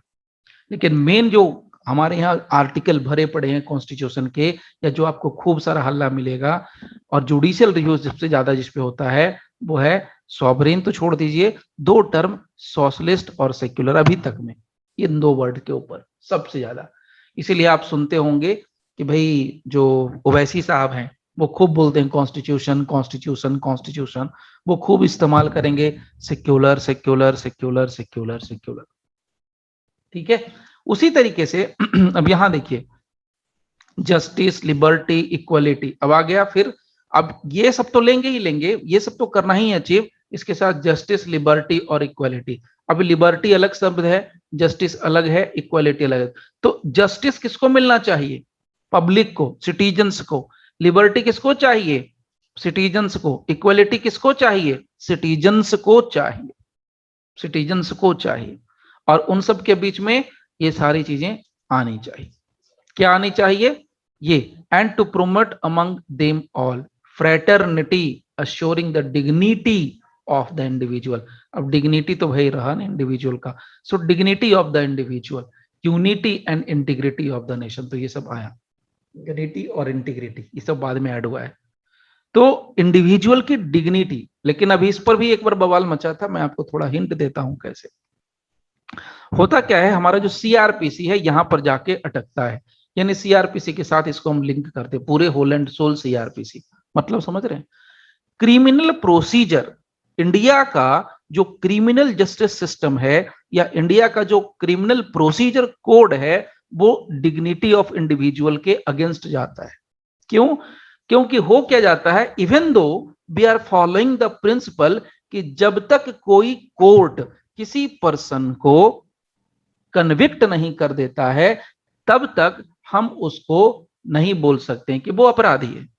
लेकिन इंडियन मेंटेलिटी और इंडियन पीपल और इंडियन मीडिया आज के डेट में ऐसा है कि अगर आपका नाम एफआईआर में भी आ गया, आप अगर आरोपी भी हो गए, अगर सिर्फ अभियुक्त भी हैं, तो उसको दोषी मान ही लिया जाता है, उसको कन्विक्टेड मान के कन्विक्टेड की तरह ट्रीट किया जाता है। लेट्स टेक एन एग्जांपल, एकदम ताजा एग्जांपल आपके सामने, शाहरुख खान के बेटे का। कुछ भी नहीं रिकवर हुआ अभी तक, जो सामने बात आ रही है, उसको किसी कोर्ट ने कन्विक्ट नहीं किया, उसको सजा नहीं हुई, कुछ भी नहीं हुआ, उसके बावजूद इतना हाई तौबा मचा दिया उसके लिए, उसके अगेंस्ट में, मानो कि उसने सबसे बड़ा कांड कर दिया। वो मतलब वो सारा का सारा वो ड्रग्स बेच बेच के ही पैसे कमा रहा है, उसको ड्रग पेडलर के साथ। ड्रग पेडलर एक अलग चीज होती है, कॉन्शियस पोजेशन ड्रग का अलग चीज होती है। लेकिन इस तरह से हंगामा मचा दिया है कि वो डिग्निटी जो है इंडिविजुअल, इंडिविजुअल कौन हो गया, उसका बेटा, क्या नाम है, आर्यन खान। तो इंडिविजुअल की डिग्निटी को अश्योर करने के लिए कहा है, लेकिन वो नहीं है। तो यही सब चीजें कही जा रही हैं कि जो बुद्धिमान पर्सन है ना अभी के डेट में, वो कहते हैं कि जी हमारे यहाँ भी कॉन्स्टिट्यूशन की पूरी धज्जियां उड़ रही है, कॉन्स्टिट्यूशन के अगेंस्ट पे पूरा काम हो रहा है। अब कहते हैं ना कि जो टॉप मोस्ट लोग ही इसको सपोर्ट करेंगे, तो बात की चीज ही छोड़ दीजिए। क्योंकि वो ऐसा सपोर्ट क्यों करते हैं? क्योंकि उनको पावर चाहिए, पावर के लिए ऐसा करते हैं। और पावर कैसे मिलता है? तो इमोशंस और सेंटिमेंट के साथ ही मिलता है। और वो कहावत है ना कि बलि चढ़ा के, तो वो ऑब्वियस है। आप देख लीजिए, अगर इतिहास है, हिस्ट्री है इंडिया का 1946 के बाद 47 में जब भारत का बंटवारा हुआ, तो कितने हिंदू मुस्लिम के राइट्स हुए, दंगे हुए, उसमें कितने हिंदू मुस्लिम मारे गए, तो लोगों की बलि चढ़ी, तब एक दो देश बने। हिंदुस्तान के लिए कितने लोगों की बलि चढ़ी, पाकिस्तान के लिए कितने लोगों की बलि चढ़ी, और उस बलि के ऊपर, लोगों की डेथ के ऊपर जाके दो राजा बने, एक जिन्ना साहब बने, एक नेहरू साहब बने। तो राजा क्या करता है? बलि दे के ही बनता है। तो वो एक कहावत है, ये कहा जाता है, तो ये चीज हो रही है। ठीक है, तो कुल मिलाकर के आपको मोटे तौर पे ये अभी आइडिया लग गया होगा कि प्रियम्बल भी एक बहुत बड़ा क्या है, सालिएंट फीचर है। नाउ तो इसमें बहुत सारी पॉइंट्स हम लोगों ने कवर कर दिए। तो इसमें से अगर हम लोग लेके चलते हैं ना प्रियम्बल में, तो इसी में अगर फोर्थ पॉइंट निकालेंगे, तो इसी में से निकलता है डेमोक्रेटिक। हालांकि इसको डिस्कस करने की जरूरत नहीं है, मैंने एक ही बार डिस्कस कर दिया। इंडिया क्या है? कॉन्स्टिट्यूशन के हिसाब से डेमोक्रेटिक, सोशलिस्ट, रिपब्लिक ऐसा स्टेट है, सेक्युलर ऐसा स्टेट है। मैं एक ही बार में सारे टर्म्स को डाल दे रहा हूं, उससे क्या होगा कि बहुत सारे जो मैंने +20 पॉइंट बताए हैं वो यहीं पर कवर कर रहा हूं।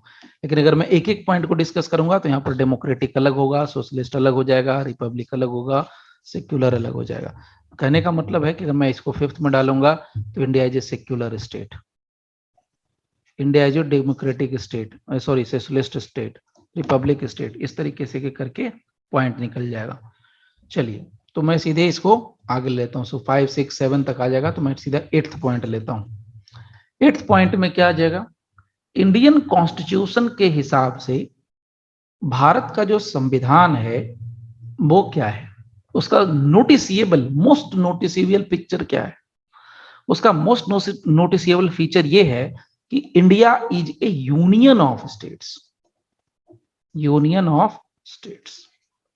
और जब यूनियन ऑफ स्टेट्स की बात होती है तो क्या किया उस समय के लोगों ने, यानी उस समय के पॉलिटिकल लीडर्स ने सारे स्टेट्स को मिला करके, सारी जो रियासतें थी उनको मिला मिला करके, अब तो हम लोगों के पास 28 हैं, उससे भी पहले कम हुआ करती थी।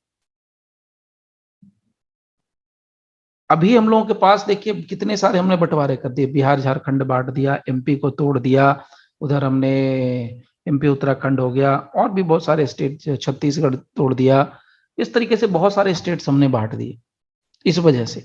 तो बेसिकली इंडिया अभी आज की डेट में बोले, आज की तारीख में तो यूनियन ऑफ स्टेट्स है, और इंडिया के अंदर टोटल अभी 28 स्टेट्स और जो भी यूनियन टेरिटरीज हैं वो, तो क्या हो गया, India is basically union of states. और ये बात कहां से निकलती है, दो चीजों से निकलती हैं। आर्टिकल 1 में जो लाइनें लिखी गई हैं, इंडिया दैट इज भारत, यहां पर मैं आपको शो कर देता हूं, देखिए फर्स्ट लाइन में है, India that is Bharat shall be union of states. तो ये यहीं से निकल रहा है। ये भी एक इसका सालिएंट या नोटिसेबल फीचर है, इंडिया को इन्होंने यूनियन बनाया है। नाउ एक और चीज समझिए, यूनियन बनाया है, फेडरल, अब आते हैं फेडरल पर और यूनिटेरियनिज्म पर। देखिए नेक्स्ट जो पॉइंट निकलता है हमारे लिए, इंडियन कॉन्स्टिट्यूशन क्या है, it is a mixture of federalism and unitarianism, TARIANISM। अब देखिए ये तो समझना चाहिए, इंडियन कॉन्स्टिट्यूशन का ये भी एक मोस्ट नोटिसेबल फीचर है। क्या है, इंडिया को कहा गया कि ये फेडरलिज्म और यूनिटेरियनिज्म का ये मिक्सचर है। कैसे, देखिए फेडरलिज्म क्या होता है और यूनिटेरियनिज्म क्या होता है। फेडरलिज्म का मतलब हो गया कि जहां पर अगर किसी भी देश या किसी भी राज्य की बात करें तो जो पावर होता है उसका कंसंट्रेशन किसी एक के पास नहीं होता है। अगर किसी देश के अंदर जो शक्तियां हैं, जो पावर हैं, वो सिर्फ और सिर्फ एक ही के पास जाके कॉन्सेंट्रेट हो जाए, किसी एक ऑर्गेनाइजेशन के पास जाके कॉन्सेंट्रेट हो जाए, तो उसको हम कहते हैं यूनिटेरियनिज्म। अब उसमें क्या हो जाता है, जैसे अभी इंडिया में तो ऐसा नहीं है, अगर सेंट्रल गवर्नमेंट के पास, जैसे हमारे यहाँ दो तरह की गवर्नमेंट है, अब हमने पहले कहा कि यूनियन ऑफ स्टेट्स होगा, तो एक यूनियन होगा और एक स्टेट भी होगा। ध्यान सुनिएगा, हमने क्या कहा, India that is Bharat is A union of states, तो यूनियन भी होगा, एक होगा, और दूसरा स्टेट भी होगा। तो जब यूनियन और स्टेट होगा तो अब दो अलग अलग एंटिटी हैं। Now coming to the point, इसको आराम से समझ लेते हैं।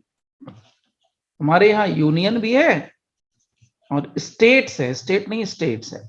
स्टेट्स में जो हमारे 28 स्टेट्स हैं वो, यूनियन में तो यूटी आ गया तो इसलिए उसको हम लोग अलग से कंसीडर नहीं कर रहे हैं। तो यूनियन और स्टेट्स ये दो अलग अलग एंटिटी हो गए। तो ये कहता है कि अगर जो पावर, जो शक्तियां हैं, शक्ति किस चीज की, देश को गवर्न करने की, देश को रूल करने के लिए, राज्य के ऊपर शासन करने के लिए, तो अगर राज्य के ऊपर, देश के ऊपर शासन करने के लिए जो शक्तियों की जरूरत है, वो सारी की सारी शक्तियां अगर किसी एक ऑर्गेनाइजेशन में या किसी एक एंटिटी में अगर चली जाए तो हम उसको बोलते हैं यूनिटेरियनिज्म। और अगर यही शक्तियां अगर दो अलग अलग हिस्सों में बट जाएं तो इसको बोलते हैं फेडरलिज्म। अब इसमें क्या होता है, हमारे यहाँ इंडिया में क्या है, मिक्सचर है कॉन्स्टिट्यूशन का। कैसे बताता हूं, आगे आएगा बहुत सारे एग्जांपल्स। इसीलिए हम लोग इस मिक्सचर को एक नाम देते हैं जिसको कहते हैं क्वाजी फेडरल। उसी का नाम है क्वाजी फेडरल। क्यों, क्योंकि हमारे यहाँ है तो फेडरल सिस्टम, अगर कहा जाए तो फेडरल है, लेकिन कंप्लीट फेडरल नहीं है। What is the meaning of the term federal, federal का मतलब होता है कि जब पावर बट जाए, तो पावर कैसे बटा, हमारे यहाँ सेंट्रल गवर्नमेंट भी है, स्टेट गवर्नमेंट भी है, यानी यूनियन भी है, स्टेट भी है। यूनियन के पास अपनी पावर है, स्टेट के पास अपनी पावर है। यूनियन के पास अपना लेजिस्लेचर है, एग्जीक्यूटिव है, जुडिशियरी है। उसी तरह स्टेट के पास भी लेजिस्लेचर है, एग्जीक्यूटिव है, जुडिशियरी है। स्टेट अपने कामों के लिए स्वतंत्र है, यूनियन अपने कामों के लिए स्वतंत्र है। यूनियन के पास अपना लेजिस्लेचर है तो अपने हिसाब से वो लॉ बना सकता है। लेकिन यहां मजेदार पार्ट क्या है, there is a separation of power between the union and the states, there is a division of powers between the union and the states, this is called federalism. There is no concentration of the power. तो किसी के पास जब power है नहीं, separation है एक तरीके से पावर का, फिर भी यूनियन जो कानून बना देगा वो हर एक स्टेट्स के ऊपर बाइंडिंग होगा, हर एक स्टेट्स के ऊपर बाइंडिंग होगा अगर यूनियन कोई कानून बनाता है तो। यूनियन के अगर कोई एग्जीक्यूटिव है तो हर एक स्टेट में जाकर के वो रूल कर सकते हैं। अगर यूनियन की जुडिशरी है तो यूनियन की जुडिशरी का ऑर्डर हर एक स्टेट के ऊपर लागू होगा। इसीलिए यूनियन का जो लेजिस्लेचर है वो है हमारा पार्लियामेंट। तो पार्लियामेंट अगर कोई लॉ बनाता है तो वो लॉ क्या होता है, हर एक स्टेट के ऊपर लागू हो जाता है। उसी तरीके से यूनियन का जो एग्जीक्यूटिव है, यूनियन का एग्जीक्यूटिव यूपीएससी, आईएएस, आईपीएस। तो यूनियन के एग्जीक्यूटिव जो आईएएस हैं वो किसी भी राज्य के अंदर, किसी भी स्टेट के अंदर जाके अपनी सेवाएं दे सकते हैं। मतलब यूनियन वाले हैं तो वो पावरफुल हैं, भैया हम कहीं भी जा सकते, हालांकि वो हैं सर्वेंट ही, they all are government servant, लेकिन वो किसी भी राज्य के अंदर जाके अपनी सेवाएं दे सकते हैं, उनकी सेवा ली जा सकती है, वो कहीं भी जा सकते हैं। उसी तरीके से यूनियन जुडिशरी, तो यूनियन जुडिशरी में कौन आता है, सबको पता है, सुप्रीम कोर्ट। तो सुप्रीम कोर्ट की जजमेंट, सुप्रीम कोर्ट के ऑर्डर, प्रेसिडेंट क्या होते हैं, पूरे हिंदुस्तान के हर एक राज्य के ऊपर, नागरिक के ऊपर एप्लीकेबल होते हैं। और उसके वाइस वर्सा चले आओ स्टेट पर। अगर स्टेट में पास जाएंगे तो स्टेट का अपना लेजिस्लेचर है, तो स्टेट अगर अपना कानून बनाता है तो उसके पूरे राज्य के ऊपर लागू होता है। उसके राज्य की सीमाओं के अंदर अगर कोई आ गया, दाखिल हो गया, तो उसको वो कानून मानना पड़ेगा। बढ़िया एग्जाम्पल है शराबबंदी का, गुजरात हो गया, बिहार हो गया। तो बिहार के अंदर या गुजरात के अंदर अगर कोई बंदा शराब पी के पहुंच गया तो बिहार सरकार उसको छोड़ने वाली नहीं, गुजरात सरकार उसको छोड़ने वाली नहीं। उसी तरीके से बिहार के एग्जीक्यूटिव्स, तो बिहार के या किसी भी स्टेट के अपने एग्जीक्यूटिव्स, तो एग्जीक्यूटिव्स हैं तो वो उस अपने स्टेट के अंदर वो काम करेंगे। उसी तरीके से स्टेट का अपना जुडिशरी, तो स्टेट का जुडिशरी मान लीजिए दिल्ली हाई कोर्ट है, पटना हाई कोर्ट है, झारखंड हाई कोर्ट है, एमपी हाई कोर्ट है, छत्तीसगढ़ हाई कोर्ट है। तो जो हाई कोर्ट स्टेट के हाई कोर्ट्स हैं उनके ऑर्डर्स, उनके जजमेंट, उनके प्रेसिडेंट कहां तक अप्लीकेबल होंगे, उनके सिर्फ और सिर्फ राज्य की टेरिटरी तक अप्लीकेबल होंगे, दैट्स इट। उससे बाहर उनका कोई असर नहीं होने वाला है, उनके बाहर कोई उनका असर होने वाला नहीं है। वो राज्य तक में असर होगा, उसके बाहर नहीं। ये बड़ा मजेदार चीज है, इसीलिए आगे कभी बात करेंगे यूनियन टेरिटरी में रहने का फायदा क्या होता है, ये शायद आपको जानना चाहिए। यूटी जैसे चंडीगढ़, वहां पर अगर आप जाके बसते हैं, वहां पर आप रहते हैं, तो वहां पर क्या फायदा है, आप डायरेक्ट सेंट्रल गवर्नमेंट के कमांड में, आपका कोई राज्य सरकार नहीं होता। लेकिन आप राज्य में अगर रहते हैं तो राज्य सरकार के कानून के तहत बनते हैं आप। ये बड़ी बेसिक चीज है, सबको पता है, नहीं पता है तो जानिए। किसी स्टेट के अंदर रहने से, किसी भी स्टेट में, चाहे छत्तीसगढ़ हो, उड़ीसा हो, पंजाब हो, हरियाणा हो, बिहार हो, यूपी हो, एमपी हो, कोई भी स्टेट हो। नाउ तो ये क्लियर कर दिया कि भारत का जो कॉन्स्टिट्यूशन है उसका नेक्स्ट सालिएंट फीचर्स क्या है, कि भाई ये मिक्सचर है या क्वाजी फेडरल है। नाउ एक और चीज यहां पर क्लियर करता हूं। क्वाजी फेडरल के पीछे एक और लॉजिक है, बहुत सारे लॉजिक्स है, मैं एक एग्जांपल के तौर पे दे रहा हूं, डिटेल में आगे बात करेंगे। इसमें आता है कि यूनियन जो है, बहुत सारे ऐसे ओकेजन्स आते हैं जहां की स्टेट के ऊपर बहुत भारी पड़ जाता है। फॉर एग्जाम्पल इमरजेंसी, इमरजेंसी तो बहुत से लोगों को बाउंस करेगी, हो सकता है, क्योंकि इमरजेंसी ऐसी चीज अपने यहाँ इंडिया में बहुत कम हुई है, ऑफ कोर्स हुई है, और नहीं होना चाहिए। कौन चाहता है कि मेरे घर में इमरजेंसी आए, कोई नहीं चाहता है, किसी भी तरीके की इमरजेंसी नहीं हो। कोई भी नहीं चाहता कि मेरे घर में फाइनेंशियल इमरजेंसी हो, मेरे घर में बहुत ज्यादा लड़ाई झगड़ा हो कि बाहर के लोगों को बुलाना पड़े मैटर सुलझाने के लिए, ऐसा कोई नहीं चाहता है। तो इमरजेंसी, अगर अगर वाली बात है, अगर मगर वाली, अगर इमरजेंसी लग जाएगी तो जो यूनियन है, जो सेंट्रल गवर्नमेंट है, वो स्टेट के ऊपर हावी हो जाएगा, अगर ऐसा हुआ तो। और भी सुनिए, अगर मान लीजिए इमरजेंसी नहीं है, अगर इमरजेंसी नहीं है तो भी जो सेंट्रल गवर्नमेंट है, जो यूनियन है, वो स्टेट के ऊपर हमेशा हावी रहती ही है। कैसे? क्योंकि जो सेंट्रल गवर्नमेंट होती है वही क्या करती है, किसी भी राज्य का जो सबसे बड़ा हेड होता है, किसी भी स्टेट का जो सबसे बड़ा मुखिया होता है, उसको चुन के भेजती है, बना के भेजती है। जैसे राज्यपाल, गवर्नर, तो गवर्नर गवर्नर कौन अपॉइंट करा रहा है? यूनियन करा रहा है। तो किसी भी राज्य का हेड वो बन गया, और वहां नियम बना दिया कि भैया जो राज्य सरकार है उसको सारा रिपोर्ट भेजना है, किसको? राज्यपाल को। और राज्यपाल के लिए नियम ये है कि राज्यपाल को सारा रिपोर्ट किसको भेजना है? सेंट्रल गवर्नमेंट को। तो सेंट्रल गवर्नमेंट बैठे बिठाए उसको सारा रिपोर्टिंग आता रहता है। तो थोड़े मोदी जी ऐसे ही चक्कर काटते रहते हैं, क्योंकि उनके नीचे बहुत सारे आईएएस आईपीएस हैं, वो बेचारे काम में लगे रहते हैं। तो काम करने का नाम नौकरी है, वो नौकरी कर रहे हैं, और ऐश करने का नाम नेता है, नेता ऐश करते हैं। तो यही चीज है।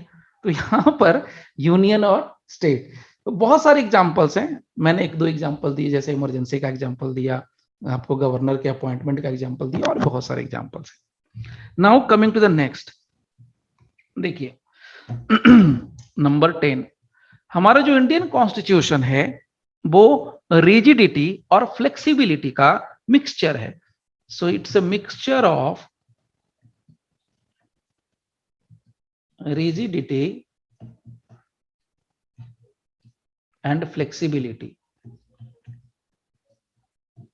अब ये क्यों कहते हैं हम कि मिक्सचर है, बड़े आराम से समझ लेंगे हम लोग। इंडियन कॉन्स्टिट्यूशन को रिजिड भी कहा जाता है और इंडियन कॉन्स्टिट्यूशन को फ्लेक्सिबल भी कहा जाता है। भैया समय समय की बात है, ऑब्वियसली, समझिए बहुत सिंपल लैंग्वेज में, लेमैन की भाषा। आप ही एक पर्सन है, आप एक पर्सन है, यू आर ए पर्सन। आप बहुत रिजिड भी हो सकते हैं, आप बहुत फ्लेक्सिबल भी हो सकते हैं। अगर आप किसी जॉब में हैं, आप कोई जॉब करते हैं या कोई बिजनेस करते हैं, वहां पर आप बहुत रिजिड हो सकते हैं। रिजिड का मतलब, अगर आप सपोज कीजिए कल को जज बनते हैं, आप बिल्कुल ये बर्दाश्त नहीं करेंगे कि आपके नीचे का ड्राइवर आपसे लेट पहुंचे। आप कभी ये नहीं बर्दाश्त करेंगे कि आपके नीचे काम करने वाले जो मजिस्ट्रेट हैं, जुडिशियल ऑफिसर्स हैं, वो लेट आए, वो टाइम के हिसाब से काम ना करें। तो यू आर वेरी रिजिड। एक सिंपल एग्जांपल, लेमैन का एग्जांपल मैं दे रहा हूं समझने के लिए सिर्फ। तो वहां पर आप बड़े रिजिड हैं, सब जितने भी आपके नीचे काम करने वाले लोग बड़े आपसे डरते हैं, थर थर कांपते हैं। जैसे एक आईएएस थे आरके सिंह, अब नेता हो गए नेता बनना कितना मजेदार जी। आरके सिंह करके एक नेता सिंह या के सिंह करके नेता थे, वो कैबिनेट सेक्रेटरी तक गए, उसके बाद में इलेक्शन लड़े, जीत गए, इस तरीके से। सो रिजिड होना, रिजिड का मतलब है कि एकदम कहीं कुछ हम चेंज कर ही नहीं सकते इसको। और फ्लेक्सिबल होना कि जब कुछ अमेंड करना है, कुछ परिवर्तन लाना है, तो हम कर सकते हैं। तो मिक्सचर ऑफ रिजिडिटी और फ्लेक्सिबिलिटी के लिए इसलिए कहा गया है, भारत के संविधान के कंटेक्स्ट में बात करें तो, हमारे पास कॉन्स्टिट्यूशन को अमेंड करने का तरीका है। यानी कि कॉन्स्टिट्यूशन तो हमने बना दिया, लेकिन उसमें अगर हम परिवर्तन करना चाहें तो कर सकते हैं। And the provision is given in under article 368 of the constitution. 368 में जाकर के 368 में कहा है कि भैया चेंज कर सकते हैं, अमेंड कर सकते हैं। लेकिन जब अमेंड करने की बारी आती है तो कहता है कि अमेंड करने के अलग अलग तरीके हैं। यानी अगर संविधान के किसी पर्टिकुलर हिस्से को आपको अमेंड करना है तो बड़े आसानी से किसी हिस्से को आप अमेंड कर सकते हो, और कोई पर्टिकुलर ओकेजन पर किसी पर्टिकुलर काम के लिए अगर आप अमेंड करना चाहते हो तो बड़ी मुश्किल है अमेंड करने के लिए। तो जहां पर आप ये कहिए कि जैसे फॉर एग्जांपल के लिए सिंपल, उसी को हम लोग टेक्निकल टर्म में बोलते हैं सिंपल मेजॉरिटी। तो सिंपल मेजॉरिटी से भी संविधान को अमेंड किया जा सकता है। तो यहां पर क्या हो गया? फ्लेक्सिबल हो गया। लेकिन जहां पर सिंपल नहीं लगता है, जहां रिजिड हो गया, रिजिड मतलब कम से कम लगा दिया, कम से कम एटलीस्ट कम से कम 2/3 बहुमत चाहिए, 2/3 मेजोरिटी चाहिए। तो जहां पर 2/3 मेजोरिटी चाहिए वहां पर क्या हो गया, कॉन्स्टिट्यूशन रिजिड हो गया। बोलता है 2/3 नहीं होगा, एक भी कम होगा तो फिर वो पास नहीं होगा, संविधान में परिवर्तन नहीं माना जाएगा। तो जहां पर प्रोविजन एकदम स्ट्रिक्ट है कि 2/3 चाहिए तो चाहिए, ये होना चाहिए तो चाहिए, तो दैट इज रिजिडिटी। और जहां पर नहीं ऐसा कुछ है, या बहुत इजी है, बहुत आसान तरीके से हम कर सकते हैं, दैट इज कॉल्ड फ्लेक्सिबल। इसलिए कहते हैं भारत के संविधान में बहुत सारे ऐसे प्रोविजंस हैं जो रिजिडिटी और फ्लेक्सिबिलिटी की बात करते हैं, वो हम लोग आगे डिस्कस करेंगे, ठीक है। तो इसीलिए कहा जाता है कि भारत के कॉन्स्टिट्यूशन के अंदर रिजिडिटी और फ्लेक्सिबिलिटी है। उसके बाद आइए नेक्स्ट इंपॉर्टेंट फीचर और सालिएंट फीचर, वो है फंडामेंटल राइट्स। हमने फंडामेंटल राइट्स का इतना बड़ा बंडल बना के दिया है, इतना बड़ा बंडल बना के रखा हुआ है जिसकी आप कल्पना भी नहीं कर सकते। और इसके पीछे रीजन है, क्योंकि भैया बी आर अम्बेडकर साहब एज ए पर्सनालिटी, हम तो उनको बोलते हैं कि कॉन्स्टिट्यूशन के बड़े एक्सपर्ट थे, कॉन्स्टिट्यूशनल एक्सपर्ट, लेकिन कहते हैं ना नेचर और सिग्नेचर, तो नेचर तो उनका वही था। उन्होंने खुद फेस किया था उन सारी चीजों को, उन्होंने खुद फेस किया था अपने जीवन के उन सारे पहलुओं को। तो वो नहीं चाहते थे कि आगे का जो कोई जनरेशन हो मेरे जैसा हो, जिस कम्युनिटी से मैं बिलोंग करता हूं, जिस सोसाइटी से जो मैं बिलोंग करता हूं, जिस फेज से मैं निकल के आ रहा हूं, उस फेज में कोई दूसरा तीसरा बंदा फिर से नहीं आए, कोई दूसरा नागरिक नहीं आए। तो उन्होंने सबके लिए क्या कर दिया, फंडामेंटल राइट्स के लिए बड़ा एक बंडल दे दिया। अब उसमें बहुत सारी चीजें आती, फंडामेंटल राइट्स सबको पता है, फंडामेंटल राइट्स पार्ट 3 में है, आर्टिकल 1235 में है, उसे बहुत सारे राइट्स दिए गए हैं, ठीक है। उसमें फ्रीडम है, इक्वलिटी है और बहुत सारे राइट्स हैं, तो हम लोग डिस्कस करेंगे ही करेंगे। नाउ उसके बाद एक और जो हमारे यहाँ आती है नेक्स्ट इंपॉर्टेंट, जब राइट्स की बात हो गई तो हमारे पास और भी है। अगर राइट्स है तो हमारे पास फंडामेंटल ड्यूटीज भी हैं, तो हमारे पास फंडामेंटल ड्यूटी भी है। So this is also special feature और नोटिसिएबल फीचर, यानी आपको कॉन्स्टिट्यूशन के अंदर बड़े साफ साफ दिख जाएगा कि फंडामेंटल ड्यूटी भी है जो कि नागरिक को करना चाहिए। इसके अलावा राज्य को करने के लिए भी कुछ दिया है स्टेट के लिए, that is called DPSP, directive principles of state policy, directive principles of state policy. देखिए अभी 11-12 हम लोग क्रॉस कर चुके हैं, तो अराउंड 20 कर ही देता हूं मैं। डीपीएसपी, देखिए डीपीएसपी बहुत से लोगों को समझ में नहीं आता, हम लोग रट लेते हैं, फैक्ट यही है। हिंदी में समझे चाहे इंग्लिश में समझे, बड़ा आसान है। इंग्लिश में इसको बोलते हैं directive principles, directive principles of state policy.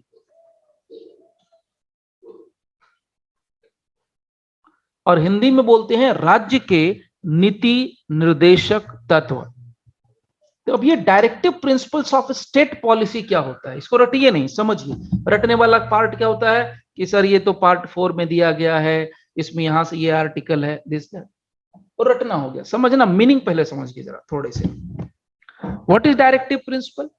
संविधान कहता है, कॉन्स्टिट्यूशन ऑफ इंडिया कहता है, राज्य क्या है, स्टेट क्या है। स्टेट का काम है नियम बनाए, नीति बनाए, पॉलिसी बनाए।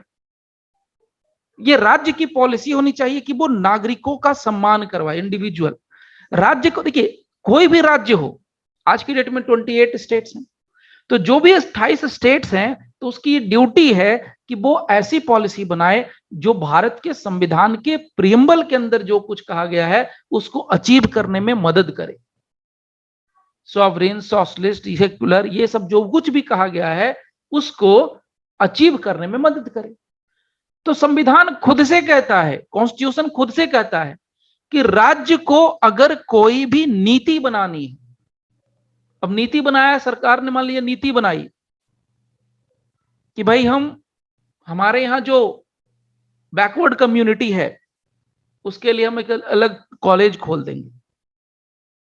सरकार ने एक नीति बनाई कि हमारे यहाँ जो बच्चे पैदा होंगे डे 1 से लेकर के डे 2 सालों तक के लिए उनकी मदर्स की फीडिंग यानी बच्चों के दूध के जो खर्चे होंगे वो बिल्कुल फ्री ऑफ कॉस्ट होंगे।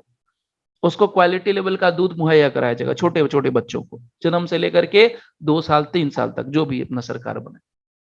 सरकार अगर पॉलिसी बना सकती है कि हमारे यहाँ कोई अगर बंदा ग्रेजुएशन कर रहा है 3 साल का, बिल्कुल फ्री ऑफ कॉस्ट करेगा, या उसको 50% फी रिड्यूस कर देंगे। तो कहता है कि सरकार अगर कोई भी कैसी भी नीति बनाती है तो नीति बनाते समय उसको जिसकी जरूरत पड़ेगी वो है डायरेक्टिव प्रिंसिपल्स। यानी कॉन्स्टिट्यूशन में डायरेक्टिव प्रिंसिपल्स दिया हुआ है, डायरेक्टिव प्रिंसिपल्स दिया हुआ है, डायरेक्टिव प्रिंसिपल्स दिया हुआ है। प्रिंसिपल्स का मतलब होता है सिद्धांत और डायरेक्टिव का मतलब होता है निर्देशक।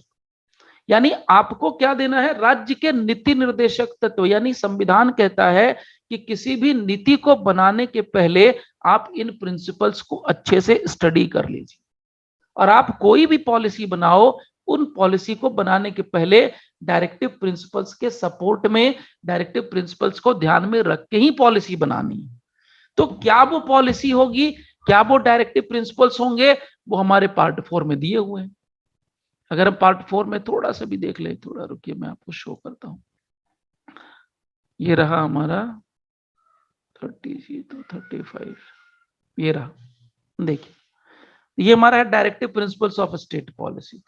तो यहां पर देखिए कहा state to secure a social order for the promotion of welfare of the people.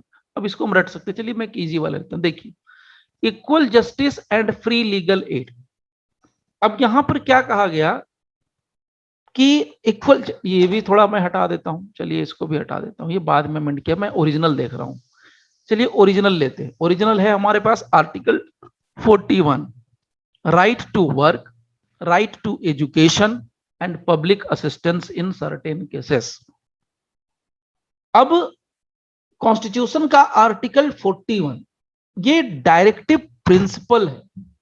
और क्या है डायरेक्टिव प्रिंसिपल? ये कहता है कि अगर कोई सरकार, राज्य सरकार खास के कानून बनाएगी तो वो कानून राइट टू वर्क के लिए हो सकता है, राइट टू एजुकेशन को ध्यान में रख के आप कानून बना सकते हैं, राइट टू पब्लिक असिस्टेंस को ध्यान में रख के बना सकते हैं। तो किस चीज में? इन चीजों में। अनएम्प्लॉयमेंट के नियम के पॉइंट पर आप लॉ बना सकते हैं, ओल्ड एज, सिकनेस, डिसेबलमेंट, इन सब मुद्दों को लेकर के आप कानून बना सकते हैं, लॉ बना सकते हैं। तो बेसिकली डीपीएसपी क्या करता है, लॉ मेकिंग करने के पहले एक गाइड देता है, एक तरीके से टॉर्च बियरर की तरह काम करता है, और वो कहता है कि भैया ये जो है आपका पॉलिसी, इसको आप बनाने के पहले इन प्रिंसिपल्स का ध्यान रखिए। नाउ नेक्स्ट जो पॉइंट निकलता है हमारा सालिएंट फीचर्स के तौर पर, इंडियन कॉन्स्टिट्यूशन बाई कैमरल देता है, बाई कैमरल यूनियन पार्लियामेंट देता है। It means by cameral union parliament का मतलब क्या है? मतलब सेंट्रल गवर्नमेंट के अंदर यूनियन में भी एक तरीके से बंटवारा, मान लो जो पार्लियामेंट है उसमें भी डिवीजन है, एक लोकसभा होगा, एक राज्यसभा होगा।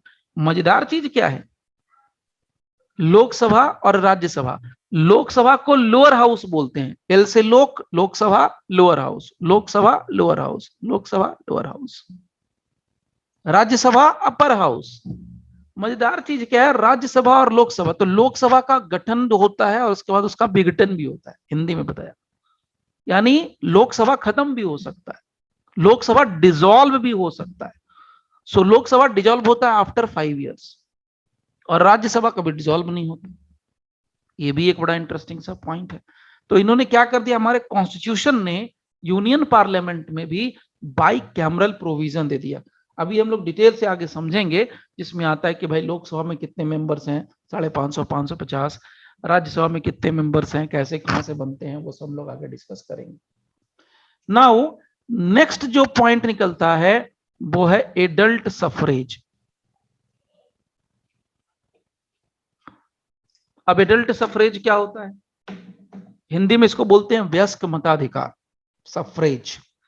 एडल्ट मतलब तो सबको पता है वयस्क, और सफरेज मतलब मताधिकार से है। तो मतलब ये देखिए बड़ी चतुराई वाला काम किया था सरकार ने, राजीव गांधी के टाइम हुआ था।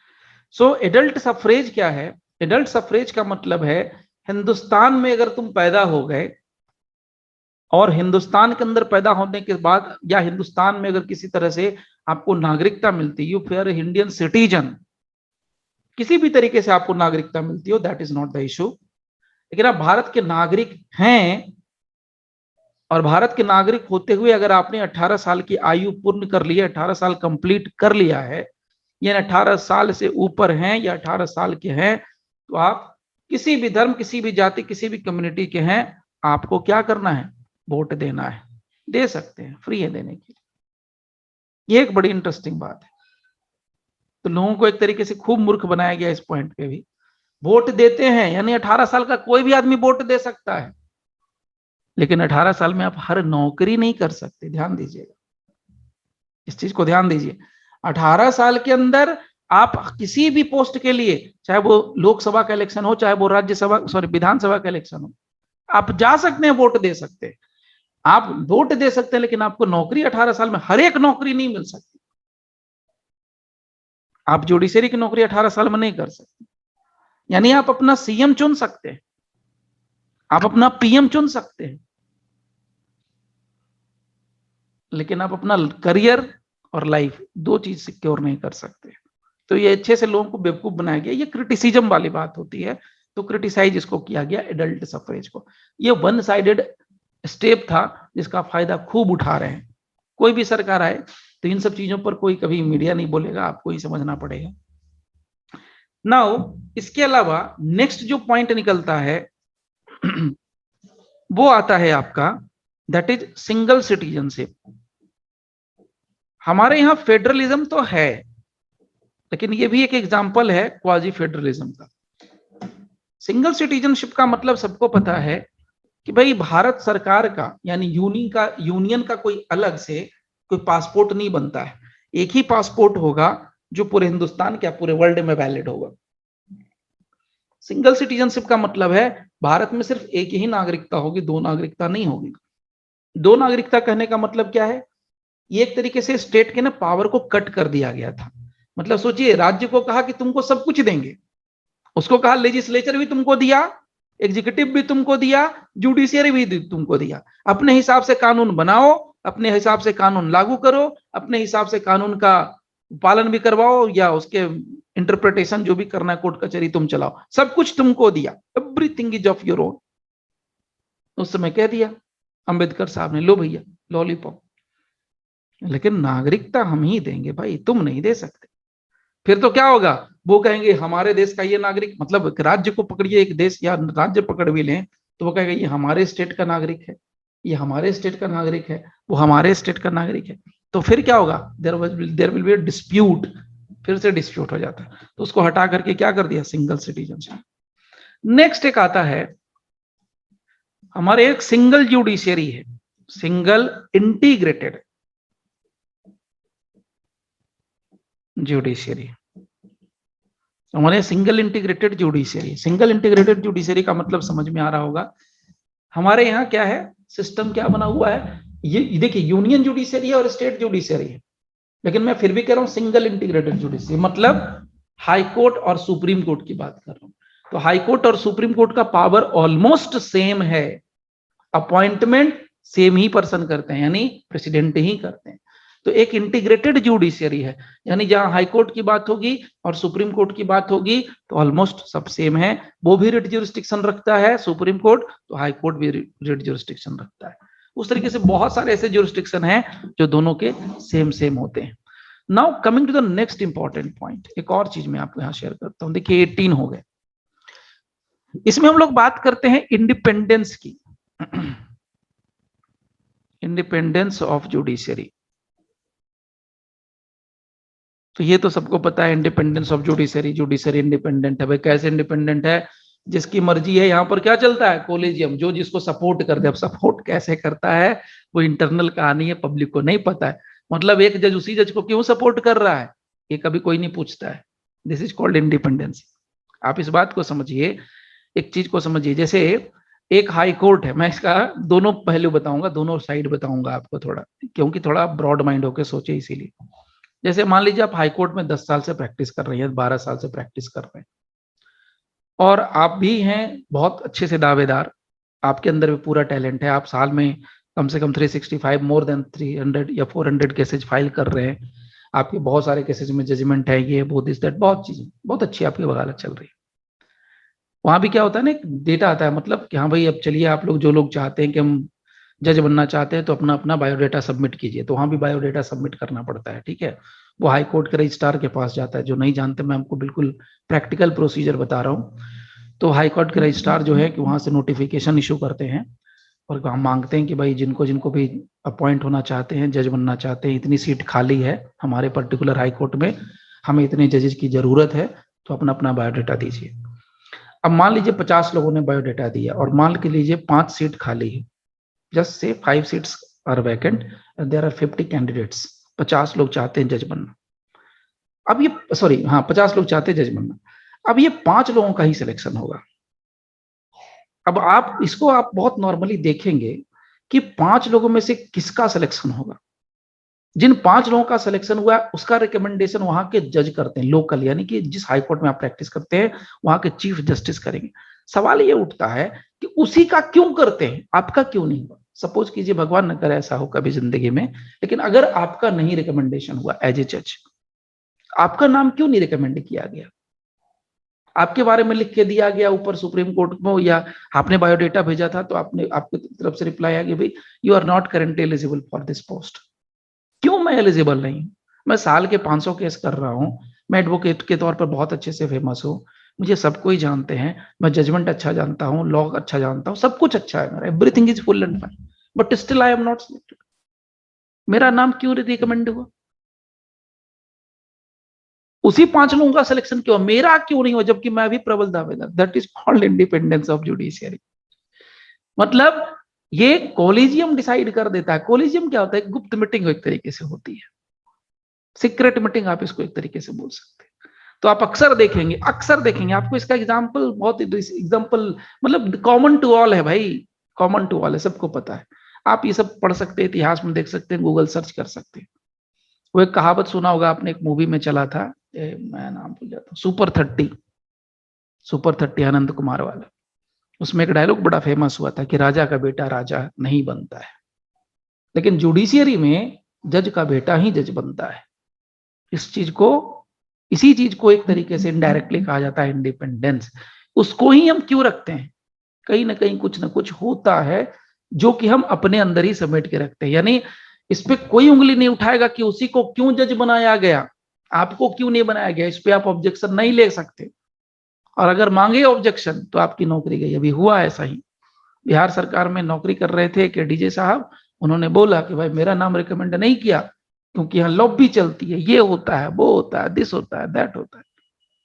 उनको सस्पेंड कर दिया गया। बोले तो आपके खिलाफ अनुशासनहीनता, इनडिसिप्लिन, यानी डिसिप्लिनरी एक्शन लिया जा रहा है, आप इनडिसिप्लिन है, जो प्रोसीजर है उसके अगेंस्ट आप जा रहे हो। This is what it is. तो इसी बोलते हैं इंडिपेंडेंस। यानी जुडिशियरी में क्या होता है, सबसे पहले चीज, जजेज are appointed by the president. ये तो हम लोगों को किताब में थ्योरी में पढ़ा दिया जाता है, लेकिन जज को वास्तव में प्रेसिडेंट अपॉइंट नहीं करते, वो तो फॉर्मल सिग्नेचर होता है, अपॉइंटमेंट तो नीचे से ही होता है। Only those persons can be appointed as a जज जो कि वो रिलेवेंट क्वालिफिकेशन फुलफिल करते हैं, कॉलेजियम में जिनका नाम रिकमेंड होता है वही कर सकते हैं, ठीक है। उसके अलावा इंडिपेंडेंस का मतलब ये होता है कि इनकी सैलरी के लिए बिल्कुल एक कंसोलिडेटेड फंड होता है। सबकी सैलरी कट जाए। देखिए कभी आपने नहीं सुना होगा कि जज की सैलरी कटती है, खास के हाई कोर्ट जज की, सुप्रीम कोर्ट की जज की सैलरी नहीं कटती। सबकी सैलरी कट सकती है, लेकिन इनकी सैलरी कोई नहीं काट सकता, आप भी कोई नहीं काटता। हाँ, डिस्ट्रिक्ट जज की सैलरी कट सकती है। और एक और चीज जानिए, इंडिपेंडेंस का मतलब क्या, हाई कोर्ट और सुप्रीम कोर्ट के जज को अगर हटाना भी है तो उनके लिए एक ही प्रोसीजर है, इम्पीचमेंट। इंटीग्रेटेड सिस्टम है उनका अपना सब कुछ, यानी कि जुडिशरी का सब कुछ अपना सेपरेट है, सब कुछ सेपरेट है, उसको लेजिस्लेचर से कोई मतलब नहीं, एग्जीक्यूटिव से मतलब नहीं। That is called independence of judiciary. और सुनिए इंटरेस्टिंग चीज, नेक्स्ट सालिएंट फीचर आता है जुडिशियल रिव्यू। अब कोर्ट आया है तो ये भी साथ में साथ देख ही लेते हैं। जुडिशियल रिव्यू क्या होता है ये सबको पता होना चाहिए। जुडिशियल रिव्यू होता है कि जो सुप्रीम कोर्ट है और जो हाई कोर्ट है इसके पास बिल्कुल ये पावर होता है कि किसी भी प्रोविजन को, लॉ के किसी भी प्रोविजन को वो रिव्यू कर सकते हैं, किसी भी प्रोविजन, चाहे वो इवन दो अमेंडमेंट ही क्यों ना हो, कोई एक्ट हो, कोई प्रोविजन हो, लॉ बस लॉ के टर्म के अंदर फॉल कर गया, कोर्ट को पावर है कि वो रिव्यू का मतलब होता है पुनर्विवेचन, दोबारा से देख सकते हैं। देखने का मतलब हो गया कि जो लॉ मेकिंग अथॉरिटी है लेजिस्लेचर, उसने जो लॉ बनाया है क्या वो लॉ सही है, क्या वो लॉ गलत है, वो चीज। क्या सही गलत का मतलब क्या वो कॉन्स्टिट्यूशन के फ्रेमवर्क के अंदर है, या मैंने बताया ना कॉन्स्टिट्यूशन के फ्रेमवर्क के अंदर मतलब क्या है, क्या वो सॉवरिन के खिलाफ जा रहा है, सोशलिस्ट के खिलाफ जा रहा है, डेमोक्रेटिक के खिलाफ जा रहा है, रिपब्लिक के खिलाफ जा रहा है, कि सॉवरिन के खिलाफ, किसी के अगेंस्ट तो नहीं जा रहा। Preamble is nothing but it is a boundary line given by the constitution framers. ये बाउंड्री लाइन भी दे देता है, बोलता है इसके अंदर ही तुमको काम करना है। प्रियम्बल का मतलब भी यही होता है, इसको प्रमोट कीजिए और इसके अंदर रह के काम कीजिए। आप कोई ऐसा लॉ नहीं बना सकते जो कॉन्स्टिट्यूशन के फ्रेमवर्क के बाहर हो, मतलब प्रियम्बल के बाहर। आप सेक्युलरिज्म के अगेंस्ट में नहीं लॉ बना सकते। मतलब ये नहीं कह सकते मैं एक धर्म को बढ़ावा दूंगा, कल कोई सरकार आ जाए कहने में तो क्रिश्चियनिटी को ही बढ़ावा दूंगा, क्रिश्चियनिटी यार बड़ा माइनर है, बोलेगा सिर्फ मैं पारसी के लिए, मैं तो आज से सिर्फ और पारसियों के लिए काम करूंगा, सिर्फ जैनियों के लिए काम, कोई सरकार नहीं कह सकती। और जब कोई भी सरकार ऐसा नहीं कह सकती उसी को बोलते हैं basic structure, that is called basic structure. Now 20 that is called judicial activism, PIL, judicial activism. ये मैं डिटेल से बताऊंगा आगे। PIL आता है इसमें, जुडिशियल एक्टिविज्म, यानी जुडिशरी बड़ी एक्टिव होती है। इसके अलावा इमरजेंसी प्रोविजन, हमारे कॉन्स्टिट्यूशन में इमरजेंसी प्रोविजन का भी है, तो ये भी एक यूनिक फीचर है। क्यों यूनिक फीचर है? क्योंकि इमरजेंसी प्रोविजन इतना खतरनाक है कि स्टेट को निगल जाता है, ये स्टेट के पावर को पूरा का पूरा खा जाता है और डकार भी नहीं मारता है, यानी निगल जाता है, स्टेट का पावर खत्म हो जाता है। इसके अलावा हमारे कॉन्स्टिट्यूशन के अंदर SC और ST के लिए बहुत साफ साफ प्रोविजन दिया हुआ है, भले लोगों को पता भी ना हो, रिजर्वेशन ये सब वो, तो ये। इसके अलावा दो चीजें और, हमारे कॉन्स्टिट्यूशन के अंदर लैंग्वेज का बड़ा जबरदस्त प्रोविजन है। आप देखना लैंग्वेज, कभी भी हम लोग बड़ा, अभी 14 सितंबर को, अगर मैं गलत डेट नहीं बताता हूं तो 14 सितंबर को हम लोग हिंदी दिवस मनाते हैं, राजभाषा डे, हिंदी डे। कभी कोई ये नहीं कहता कि भैया सुप्रीम कोर्ट में राजभाषा डे मनता है, सुप्रीम कोर्ट में इंग्लिश ही चलेगा, इनका लैंग्वेज निकलता है। सो लैंग्वेज पर भी बिल्कुल स्पेसिफिक बोलते हैं, यानी कॉन्स्टिट्यूशन ने लैंग्वेज के ऊपर भी बिल्कुल स्पेसिफिक प्रोविजन दे के रखा हुआ है। इसके अलावा लास्ट एक बता दे सकता हूं, लॉन्गेस्ट लेंथीएस्ट ये सब तो आप लोग पढ़े ही हो, उसमें एक लास्ट में आपको यहाँ पर बता दे, 24 होगा लास्ट, ये हो जाएगा कि कॉन्स्टिट्यूशन जो है बहुत सारे अलग अलग कॉन्स्टिट्यूशन का सेवरल सोर्सेस का कलेक्शन है। So drawn from several sources, drawn from several sources. तो देखिए मैं एक चीज आपको यहां पर शेयर कर रहा हूं, ये बहुत टेक्निकल चीज है। टेक्निकल क्या, आप वो जरा सुनिए।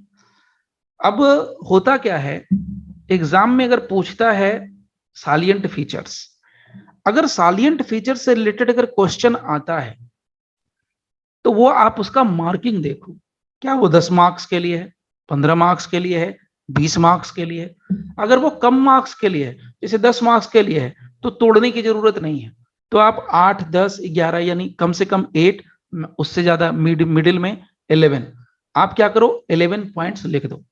और 11 पॉइंट्स भी कहां से निकल रहा है वो मैंने आपको बताया ना, कि सबको क्या कर दिया, कंबाइन कर दिया। और अगर आपको लगता है 20 मार्क्स के लिए क्वेश्चन पूछ रहा है, 25 मार्क्स के लिए पूछ रहा है, तो आप प्रियम्बल को तोड़ तोड़ के एक एक उसका क्या बना दो, सालिएंट फीचर्स बना दो। तो ये टेक्निक काम आती है जब एग्जाम में आंसर लिखना होता है तब, अदरवाइज शॉर्ट में आप याद रख सकते हैं, तो 8 is sufficient to remember, but exam के पॉइंट ऑफ व्यू से आप कर देंगे। जैसे मैंने कहने का मतलब क्या, मेरे कहने का मतलब क्या है, जैसे प्रियम्बल में देता है सोशलिस्ट, कहाँ गया, मैं शो करता हूं जल्दी से, ये रहा। अभी क्या कर सकते हैं हम लोग, साइलेंट फीचर्स में सॉवरेन को एक पॉइंट दे सकते हैं, सोशलिस्ट आप लिखेंगे, मैं बताऊंगा आगे। India is a sovereign state, India is a socialist state, India is secular state, ये जो है यानी कि हमारे संविधान के अंदर ये प्रोविजन है। तो ये क्या है, सालियंट फीचर्स है। तो एक साइलेंट फीचर तो ये हो गया, दूसरा सोशलिस्ट हो गया, तीसरा सेक्युलर हो गया, चौथा डेमोक्रेटिक हो गया, पांचवा रिपब्लिक हो गया। तो 5 तो यहीं से आपको मिल गए। तो आप चलो, अगर मैं 25 भी दे रहा हूं, अगर सपोज कीजिए, तो 25 में से 5 आपके ऐसे ही माइनस हो गए, 20 बच गए। तो 5 आप यहां से बढ़ा सकते हो, बाकी जो जरूरी है उसको भी बढ़ा सकते हो, उसमें घटा भी सकते हो। ठीक है, जैसे जुडिशियल एक्टिविज्म आप इसको हटा सकते हो, लेकिन है जुडिशियल एक्टिविज्म PIL का प्रोविजन है, वो भी मैं आगे बताऊंगा। वो 32 से निकल के आता है, आर्टिकल 32 से। इंटीग्रेटेड सिस्टम जुडिशरी का वो भी है। ठीक है, तो ये बेसिकली हम लोगों ने 2 मेजर पॉइंट्स कवर किए। हाँ, इसमें मैं डिटेल से आपको अब शेयर करूंगा, सब कुछ जो आएगा एक एक पॉइंट में आपको शेयर कर दूंगा, related with preamble, okay, and salient features. तो आज के लिए बस इतना ही, मिलते हैं टुमारो सेम टाइम, ओके।